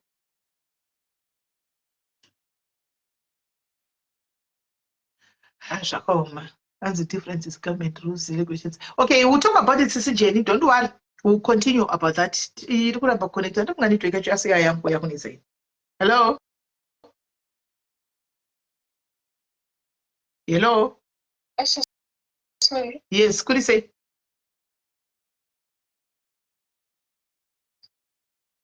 Yes, yes, could you say? Sezimene ndongotaura zvangu panyaya yepatiri pakupima because I've been reading my comments in comment section kuti vanhu kana vapema vaona vanhu vanenge vachivapa mari. They are going back kuma inboxes evanhu ivavo voudza kuti ndokumbirawo mari yemagetsi, ndokumbirawo mari yechikafu, vana vangu havana chakati, vana vangu havana school fees. By the way, isusu sema-admins, we are not coming kuma inboxes evanhu kuti after tapedza event kuti tipewo mari chizodii. Tokumbirawo kuti vanenge vaenda vanenge vauya nemazita, please ngavaunze mazita, then we have to ask them and deal with them because event kana yapera, why should they go back kune vanhu vanenge vapledge? Hold on. Thank you for saying that, admin. Right, inzoibunze guys. That's one ndakaitaura musuno ipo ndichiti ndikati madmin kana vapedza musazoenda kuma inbox. Not necessarily to say madmin, but ndakaita angu beating about the bush because ndaiziva kuti ari comment section. Timu ndoda kuzoya ndimangwana pateya madeti kuti toda kumbopa sando kune timu diaspora. Even mwana taura yaya Victor pekutanga ati ndakabatsirwa nomwana wekunze kwenyika. Zvimwe nezvimwe team UK, team America, team what vanhu ava ma problems akawanda vanhu vakawanda vanobatsirwa kuAfrica vanobatsirwa neteam irori. Irori team irori ramunoseka ramunotuka team irori diaspora iyi. Mamwe ma blessings avanowana kwamuri mimi pavanokupa ipai. But do not abuse them. Don't abuse because you have seen them. But and then people are abusing them left, right, and center. So team UK kana maita munauya seri ku inbox, please don't hesitate, just take a screenshot, bring it to me. Ndosaka namba ndichitaura kuti kana pamunenge mapledge ndiri kubatsira linki up andimaona, do not allow those people to come and talk to you kuma inbox. Andi tinotaura kuti ende sei kuna treasure ndosati tiavoid izvozvo because tikati ndila nemunhu wacho straight munhu yeye ndotozviziva avachabudi kuma inbox kwenyu. Andi muri kuona havabudi kuma inbox kwenyu andivazviona. Saka ndiri kuti chiti sisu kwamunesa 1 anozongobatsirwa zvichibva ikoko. Kana uchida clarity yako, ask the treasurer. Treasurer ndakasendawo mari yangu chiti kubatsira pakati musi wakati. Can I please see the screenshot? Can I please see V11 yekuti munhu ari kubatsirwa mari iyoyo yakaenda? Treasurer anazvo zvese. Cheri kana pane chinhu chakaudzwa naGordon kuti chero zvoita sei, keeper every record. Anazvo zvese. Anazvo arini ese. Taise kamusuno yachiposta maguru. Anazvo zvese. Mukamubvunza anokupa breakdown yezvese. Inside kun 1, please avoid this. Mukaita vanouya kana even right now panapa kune vari kubatsira kune inonzi glisten glamour yacho kana vadecida kubatsira, just kana kuchero kati ndiri kutengera ndanonga munhu mucomment section, ndiri kutengera tatenda ticket mucomment section, buy it via the right channel. Usaenda kuna tatenda kuti ndakutumbira iwe tatenda mari because the moment tatenda wangu mupa namba yako zvanangana newe. The moment wakupa namba yako achagara every day mwana chalatso amedza tsono mangwana mwana amedza demo ndibatsirewo mangwana ini ndinoudzwa nevanhu vakawanda nekusera chinhu dzatismeli ndichitopiwa ma screenshots kuti vamwe tizokwanisa hedu kuzvadisa because vamwe tatisine nazvo kuti tanoitwa nekukumbirwa mari tanisa nekudaiso and to avoid that abuse iyoyo hanimaona, please don't have a direct contact nevanhu ava. Kana maina kuti direct contact navo, it's at your own risk. It's at your own risk because vachagara vari ma inbox menyu. Ndizvozvo airinaiwa asitombori team UK itori team Africa andimoona please nokuti ndinoziunderstand kune maproblems kuAfrica kune maproblems akawanda andimazviona please don't do that atidi kuti muzotya kana kutoti vanogara vari mainbox direct contact kuti vazowana manumbers enyu stop it yes bachura renyika munobatsira vanhu vakawanda batsirai nechannel yokuti they will never come back kwamuri andina Koni muri Koni if you want to be you are comfortable kuendesa through station do it because station basa rake ndiri kungoti EIC yangu as long as paine reference yekunzi isitongomuudza kuti kune EIC yako iri kunzi ndeye matikedzi mari yakata ndinongoti pa reference vanongopiwa if you are not comfortable kuendesa kune maadmin cheko SAY andimazviona if you are not comfortable please send them straight kuna cheni reference yenyu event glitz and grammar mapedza stonga kicheni kuri kunzi kune mari inenge itori nereference kudhara anongoisa kwavari kana musiri comfortable kuenda nokuti atidediwa problems guys we don't want kuti team iri rinoraramisa vanhu vakawanda vanorwara pano vanombojutiwa tengeserwa matickets anozodliwa nemaairline mahara vamwe vachi zvakawanda then you keep abusing them. It's not right guys. You bring cases upon your lives. Ndokanzati mari dzecharity dzimwe ndinenge akatonamata kuti mwari mari yangu yandiri kuendesa ndichinobatsira mudi ndinoti nini wacho munitiro chakati munhu anenge achitonamata kunzvara kwandinge achiita munhu anenge atori isindi raari kusidha anenge achitonamata anenge ane something ari kutsvaga behind that ngikiri anenge achipa pledge ari kupa iyoyo wongoita metsi nayo. I'm telling you it's a case upon your life. It's a case upon your life. Sei kuenda kuma inbox kunokumbira vanhu every time nokuti waona kuti wabatsirwa pano haumuzivi munhu anamboti andikumbire handika kana ukaisa nyaya yako apa uchiti ndinoda nawo chikafu panenge pane nhamba anoda kubatsira anotouya straight kuti ndaona nyaya yako I want to help you ndosaka ndaona nhamba iripo ndosaka ndichisa nhamba dzemunhu okubatsira ikokoko kana wabatsirwa hazvirevi kuti every dambudziko rako wakugara uri muinbox nemunhu uyu because angokubatsirawo panguva iyoyo kuti ndinayowo mari nakuti rega ndibatsirawo nokuti ndaona haidi ati ane nzara nechi saka ndauya hazvino kuti every week wakugara uripo chimupa problems ako naivo vanhu vekudiaspora guys vane mhuri kuZimbabwe vane mhuri kuAfrica vatori neblack taxi yakawandisa mufunge mamwe yacho maproblems atokwanisa kuzai vatori neyakaukurisa kudarika munawo imimi maproblems akatowandisa kudarika muinawo imimi but ukaona munhu achiita kuplejera ka ane chaari kuchemera kuna mwari behind obva ti mwari my tithe ishi ndaona nyaya iyi ndakupa ushu ndo tithe yangu iwe hauzivi ka wangopiwa fukati kungopiwa ane munamato uri behind that pledge and then you take it and you just wakutoita metsi wakutoita shika unoshaya haubudi murwere because utora mari yeropafadzo remwe munhu uchiita haubudi unogara uchingorwara haubudi munhamo unogara uri kuimomo haubudi because ukutsikirira mandikiri mablessings ako wakutoabhusa nanobatsira. Let's not abuse the team iri guys. Tara chokwadi zvekwamwari chaiko chaiko ava vanhu vanhu vese vakafa chasengero panonzi paita apaitwa GoFundMe chasengana yaRuth yatasati timu rakawanda rinenge rakabvisa mari chii panenge mapounds anenge ari papa mapounds kuda kuti UK animona mapounds hazvino kuti vanayo nemaiziva kumarwadzi rata kunoku maizoro maitonyara kukumbira maitonyara kukumbira mukaziva kuti kunochandwa sei kunoku unobuda wakasviba ugodzwa kwakasviba masikati haumaoni ugobuda wakasviba vamwe vanofirwa kumeso nemaclients kunze kumeso opukutode umwe anotemwa nedhodhi kuti ukadhodhi unonzi pa kubasa uku unongopukutode chisekera chisa uku ndomopedza pomufira futi moya movatuka antimaona. That's not correct. Makuva abuser. It's not easy way it's not like as easy as walking in the park or eating a banana ku UK kwenyuku. It's not at all. It's not. So kuti tikatovaona tinotova kuti inisendika ndinotova respecta zvokutodaro ndakutova respecta zvokutodaro nokutova ti chokwadika nokuti takuzvionera tiri papaground kuti hapana kumira mushi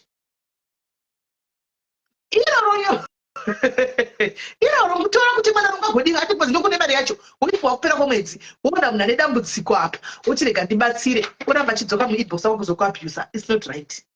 Munhu andobatsira because mari yakawandisa I don't know because I took the gun, but I was stranger to my problems on I always tell you the secret behind giving.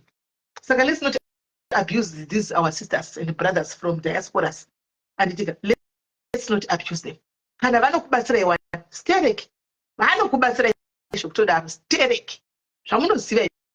Tisho to take a pie, but I want to change Yakalinia Kusunga Yapanap. Want to tell the don't go to church, let's do something. There, Gamoto not in need to say 5 pounds, 10 pounds. I'm doing like Marco Sita. And the Maria by that same time, Papo, you don't know Batsramu. Saga Jaka Pakutite, Shunika Shakada.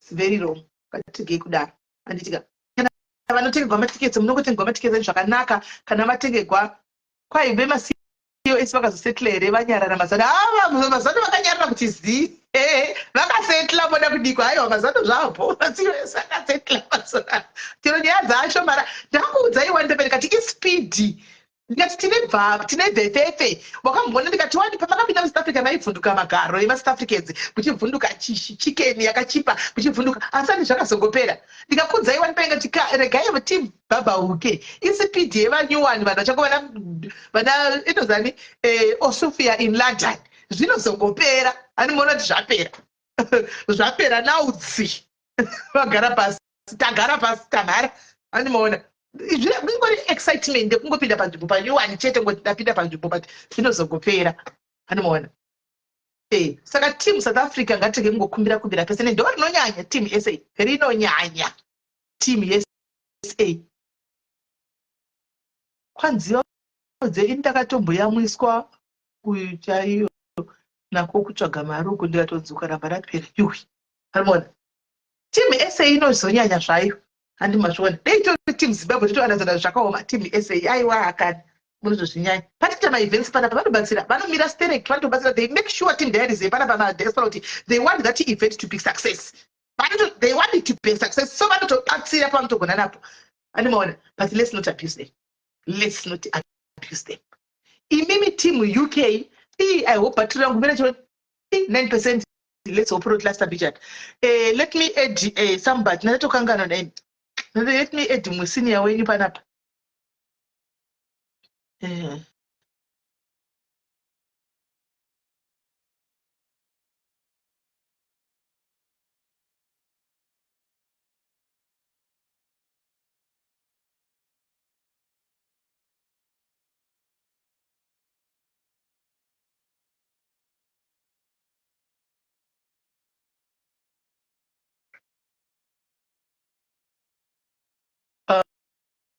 But I didn't get it.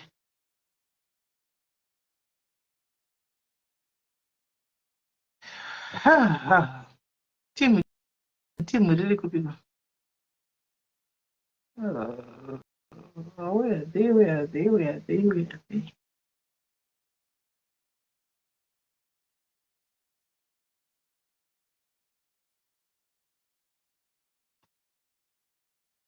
What I did.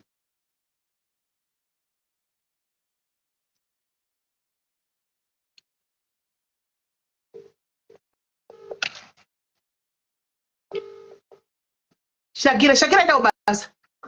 Shakira enda kubasa. Hello? Yes. Maswera ene my sister. Maswera. Taswera ndakudeta ipana kana ndatokanga makuti mutaure nevanhu ndisati ndadona. Ndakutodona zvangu. Oh. Saka ndatopa live. Mutori pa live my sister.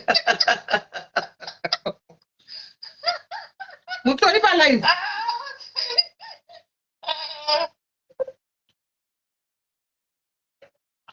Okay, all right. Shakaindi tawe. Hello, my daddies, makadi enyu. Kwesa, happy new year.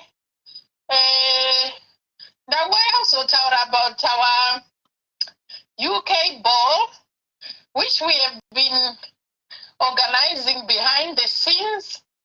So we have settled for the day that 21 June. Kunevanga vakuchimbotera mugrupu takambozviti kurukurei. So our ball will be on 21 June. It will be in Watford, Hilton Hotel. Flyer redu rangoti delay. It's gonna come out, and it's going to be £80 per ticket. Walton. It's only free. And the Walton. No, you are that copy. And the Walton. Watford. Okay. It could be what? There could be Watford. Just off M25. Could do the Nana Aylesbury. Just to give you an idea, could do the Nana Aylesbury road in Heathrow Airport to go. Direction into that. My tickets do £80, and ticket chibvuma kuti vanogona kubhadhara deposit half down, but we're going to set a date, a cut-off date, rekuti muzobhadhara the remainder of the money, and it's first come, first save. We want you to invite your friends, family. It's going to be a jam-packed day or evening. Chitanga kuma 4, and we are going to finish kuma 11 usiku. There will be a 3-course meal that comes with that money. There will also be my welcome drinks included on that figure, £80, and then there will be a cash bar. So we really want to make it work and make it glamorous, make it to expect a fashion ikoko. And we want to beat South Africa. Challenge, South Africa, team South Africa, your challenge. Saga, we are going with the red. Also, never dress like colors. Yes, red, black, and gold are our going colors. So if you want to start looking for your flights to take you to buy clothes, whatever you want. Hanzi besides kudya zvimwe zvinoitwa ndezvipi? Besides kudya tinenge tina guest speaker on the event, tichaita ma raffles on the event. We are hoping to secure, hopefully, vamwe vanonakidza chaizvo vemunomu, but I don't want to mention them until tasila deal navo. I think next time patruzoya kukupai update, tinenge takukupai mazita chaiwo kuti we will have this person and that person and that person. Nokuti zvimwe zvacho zvinoinvolva mavisa, zvozoinvolva hatisi kuda kukurumbidza kutaura. But what I can promise you is vaya vari kuda kuluza macalorie, we are going to make sure kuti maluza macalorie enyu tafara. Oh, okay, I wanted to book. Does it include accommodation? As in, like, she wants to book accommodation. So, is it included on the package? £80 accommodation? No, accommodation is not included. You will book your own accommodation. But what we are trying to do is to see whether we can get a discount on the accommodation for our people. So really, it's on a first come, first serve, guys. We've got a reservation for 150 people. Please come and mix and mingle. Let's come and share quality time together. But I promise you that it will be a lovely evening. Mm-hmm. And also, Team UK, this is the time for us to do our own thing now. As I've been saying before, you guys, you support other countries, you support other events, Africa, and you cannot fail to support your own. So this is your own. Let's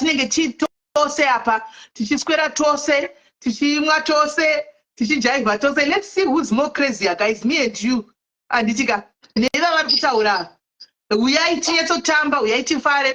Timbo Buddha, Tachona Panapa Tikati, how can someone think it? Oh no, I think I got and more. Tiaso Tamba, Tiaso Falachipa Mochete, don't tell me what is Tisivani. And the dad is it's more about bringing people together. That's our main thing. Yes. We are friends, we are families. Now we need to come together.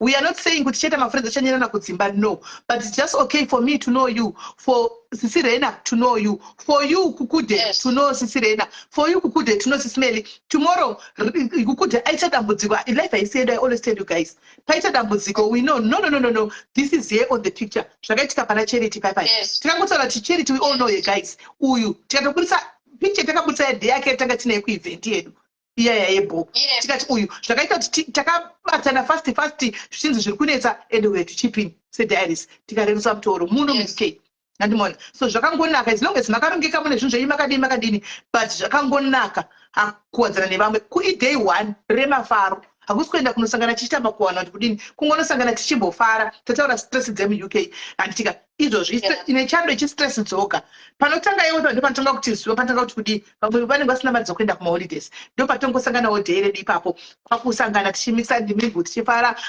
tichidii haikona tichifara tichispina tiri kupapaya zvichinakidza nevarongi havenoti vakatirongera zvavanazvo tichazenge tichinzwa nekufamba kwetime anditika so yeah guys kune vari kugroup reglobal I expect everyone ari mugroup kuti vauye majority of which vakapinda vese vari mugroup rine 280 something people. That means matickets azara kune vachatoshaya. Yes, we have room for expansion here room yedu. That's the beauty of it.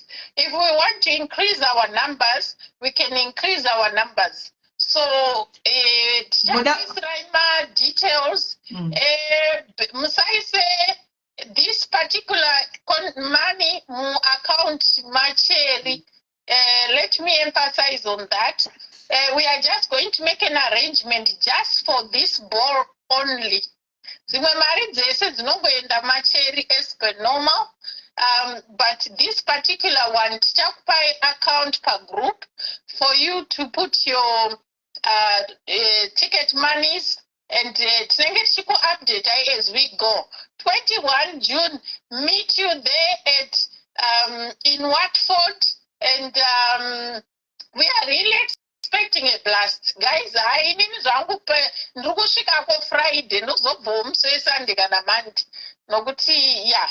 We just need that distressing and yeah, time fara tshionana nyama nemweya zvichiri pamwe chete. Right. Thank you, my sister. Thank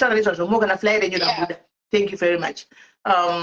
Guys, phone yangu yakutodzima yatoita screen yatsika. So I want to go to this place. Where is the group? Group ririko one height. Sine group re global isuri nevanhu vese ku diaspora be global. Vane mu WhatsApp group. Kune WhatsApp group ririko. Kuna makaritwe zvemakwari zvechiringori group rakarongeka. Kune WhatsApp group uko. Kune WhatsApp group ririko. So guys,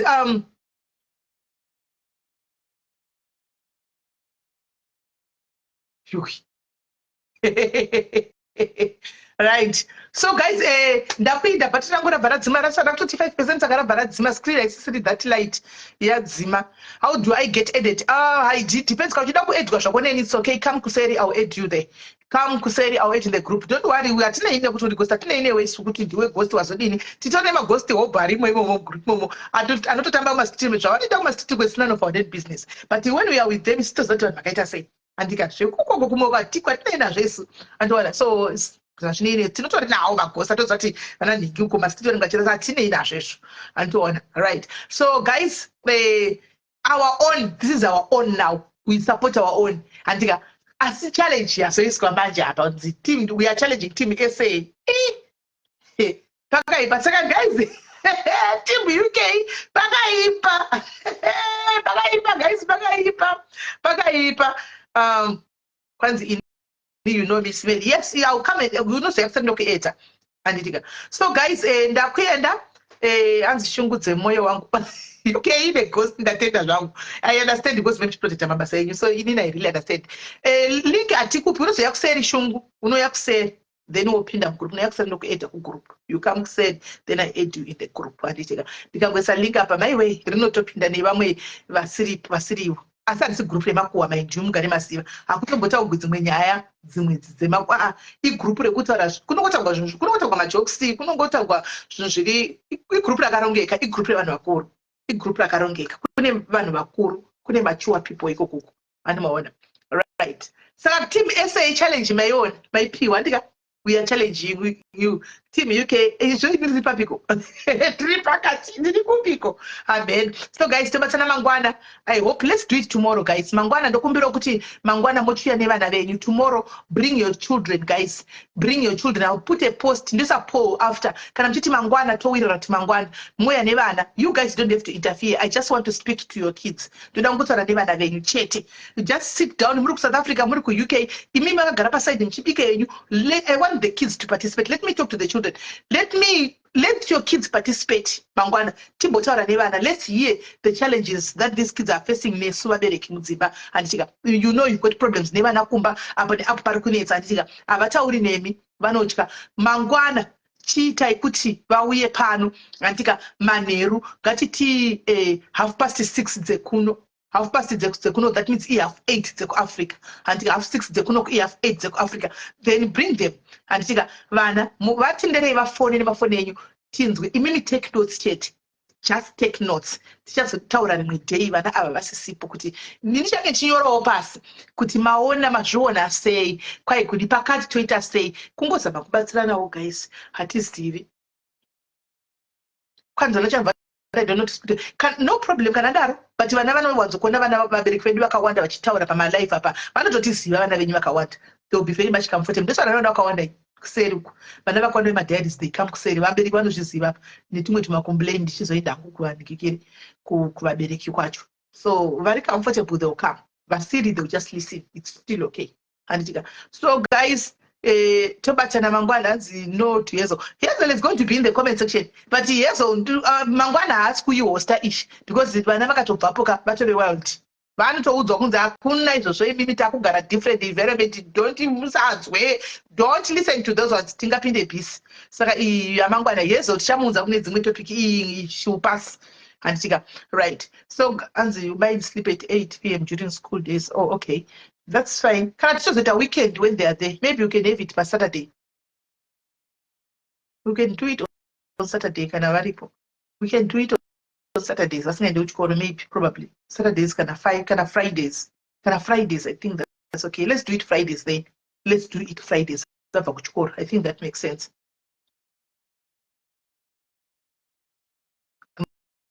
Maybe let's do it Fridays. But Saturday vasingaende kuchechi kuchikoro. So Friday, I think Friday. Let's do Friday. I think Saturday vasingaende kuchikoro. Let's do Friday. So guys, morara bo atika tobatsana zvakare. God bless you guys.